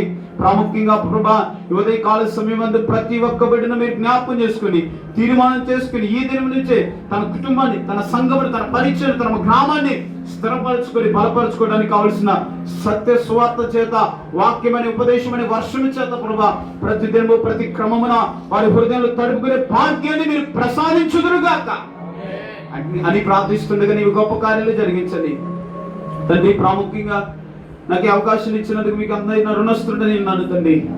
ఈ మహిమ కలిగిన పరిచయం మీరు జ్ఞాపకం చేసుకుని ప్రభా నేను తండ్రి మహిమ కలిగిన పరిచయం కొరకు ప్రార్థిస్తుండగా సంఘ పునాదులు మీరు స్థిరపరచుదురు గాక, సంఘ సరిహద్దులు విశాలపరచుదురు గాక, సంఘంలోనికి నూతన ఆత్మలు నడిపించుదురు గాక తండ్రి. అనేకులను తండోపతండాలుగా జనసమూహంగా ఈ పరిచయకు నడిపించుదురు గాక. ఈ శాలేము ప్రార్థన మందిరాన్ని ప్రభా ఈ వారధిని అనేకులకు ఒక వారధిగా మీరు మార్చుదురు గాక తండ్రి. దొంగలు మీరు నడిపించుదురు గాక, వ్యభిచారులు మీరు నడిపించుదురు గాక, మద్యము సేవిస్తున్న వారు నడిపించుదురు గాక, మాదక ద్రవ్యాలు సేవిస్తున్న వారు నడిపించుదురు గాక, పాపము మత్తులో ఉన్న వారిని సన్నిధికి నడిపించుదురు గాక. ఎందరైతే నీ ప్రేమను రుచి చూడలేదు ప్రభా, ఎందరైతే ఇంకా లోక ప్రేమయ్యే లోకములని స్థిరమని లోకములను వాటి కొరకు వెంపర్లాడుతూ అంతము వరకు వాటి కొరకు నిలిచి ఉన్నారో వారందరికీ ఈ దినము నుంచి ఆ కలువరి ప్రేమను రుచి చూచే భాగ్యాన్ని మీరు అనుగ్రహించుదురు గాక తండ్రి. గంగూరు గ్రామం అంతా ఒక క్రీస్తు గ్రామంగా మార్చబడును గాక. ఈ గంగూరు గ్రామం ఒక కానును పట్టణంగా మార్చబడును గాక. ఈ గంగూరు గ్రామం అంతా క్రీస్తు పరిమళ వాసన వద్ద జల్లును గాక. ఇంకెందరైతే నశించిపోతూ పాపానికి సమీపస్తులుగా మార్చబడ్డారు తండ్రి, ఈ సత్య సువార్త తండ్రి ఇదిగో ఈ పట్టణంలో ఒక దైవజనుడు ఉన్నాడు, ఆ దైవజనుడు ఏ మాట చెప్పినది మాట వాగ్దానం నెరవేర్చబడుతుందన్న సంగతి అనేకులు గుర్తుపట్టి ప్రభా ఈ మందిరంలోనికి చేర్చబడి ఇక్కడ ఇంకనూ మహిమ కలిగిన పరిచర్య, ఘనమైన పరిచర్య అనేక కుటుంబాలకు, ప్రాముఖ్యంగా ఈ గ్రామానికి ఒక దీవెనకరంగా ఈ పరిచర్యను మీరు మలుచుదురు గాక. ఆ దిశగా మీరు కార్యాలు జరిగించుదురు గాక. ప్రతి ఒక్కరు నీ ఎదుట మాకు ప్రతి ఒక్కరు పునరుద్ధానపు శక్తిని, పునరుద్ధానపు బలాన్ని తండ్రి పునరుద్ధానపు దైవ ప్రసన్నత ప్రతి ఒక్క కుటుంబము ప్రాముఖ్యంగా ఈ పరిచర్య పొందుకుందరు గాక. ఆ దిశగా మీరు కార్యాలు జరిగించమని తండ్రి ఈ ప్రార్థనలన్నింటినీ మీ ప్రభా మీరు ప్రతిఫలమును దయచేస్తారండి.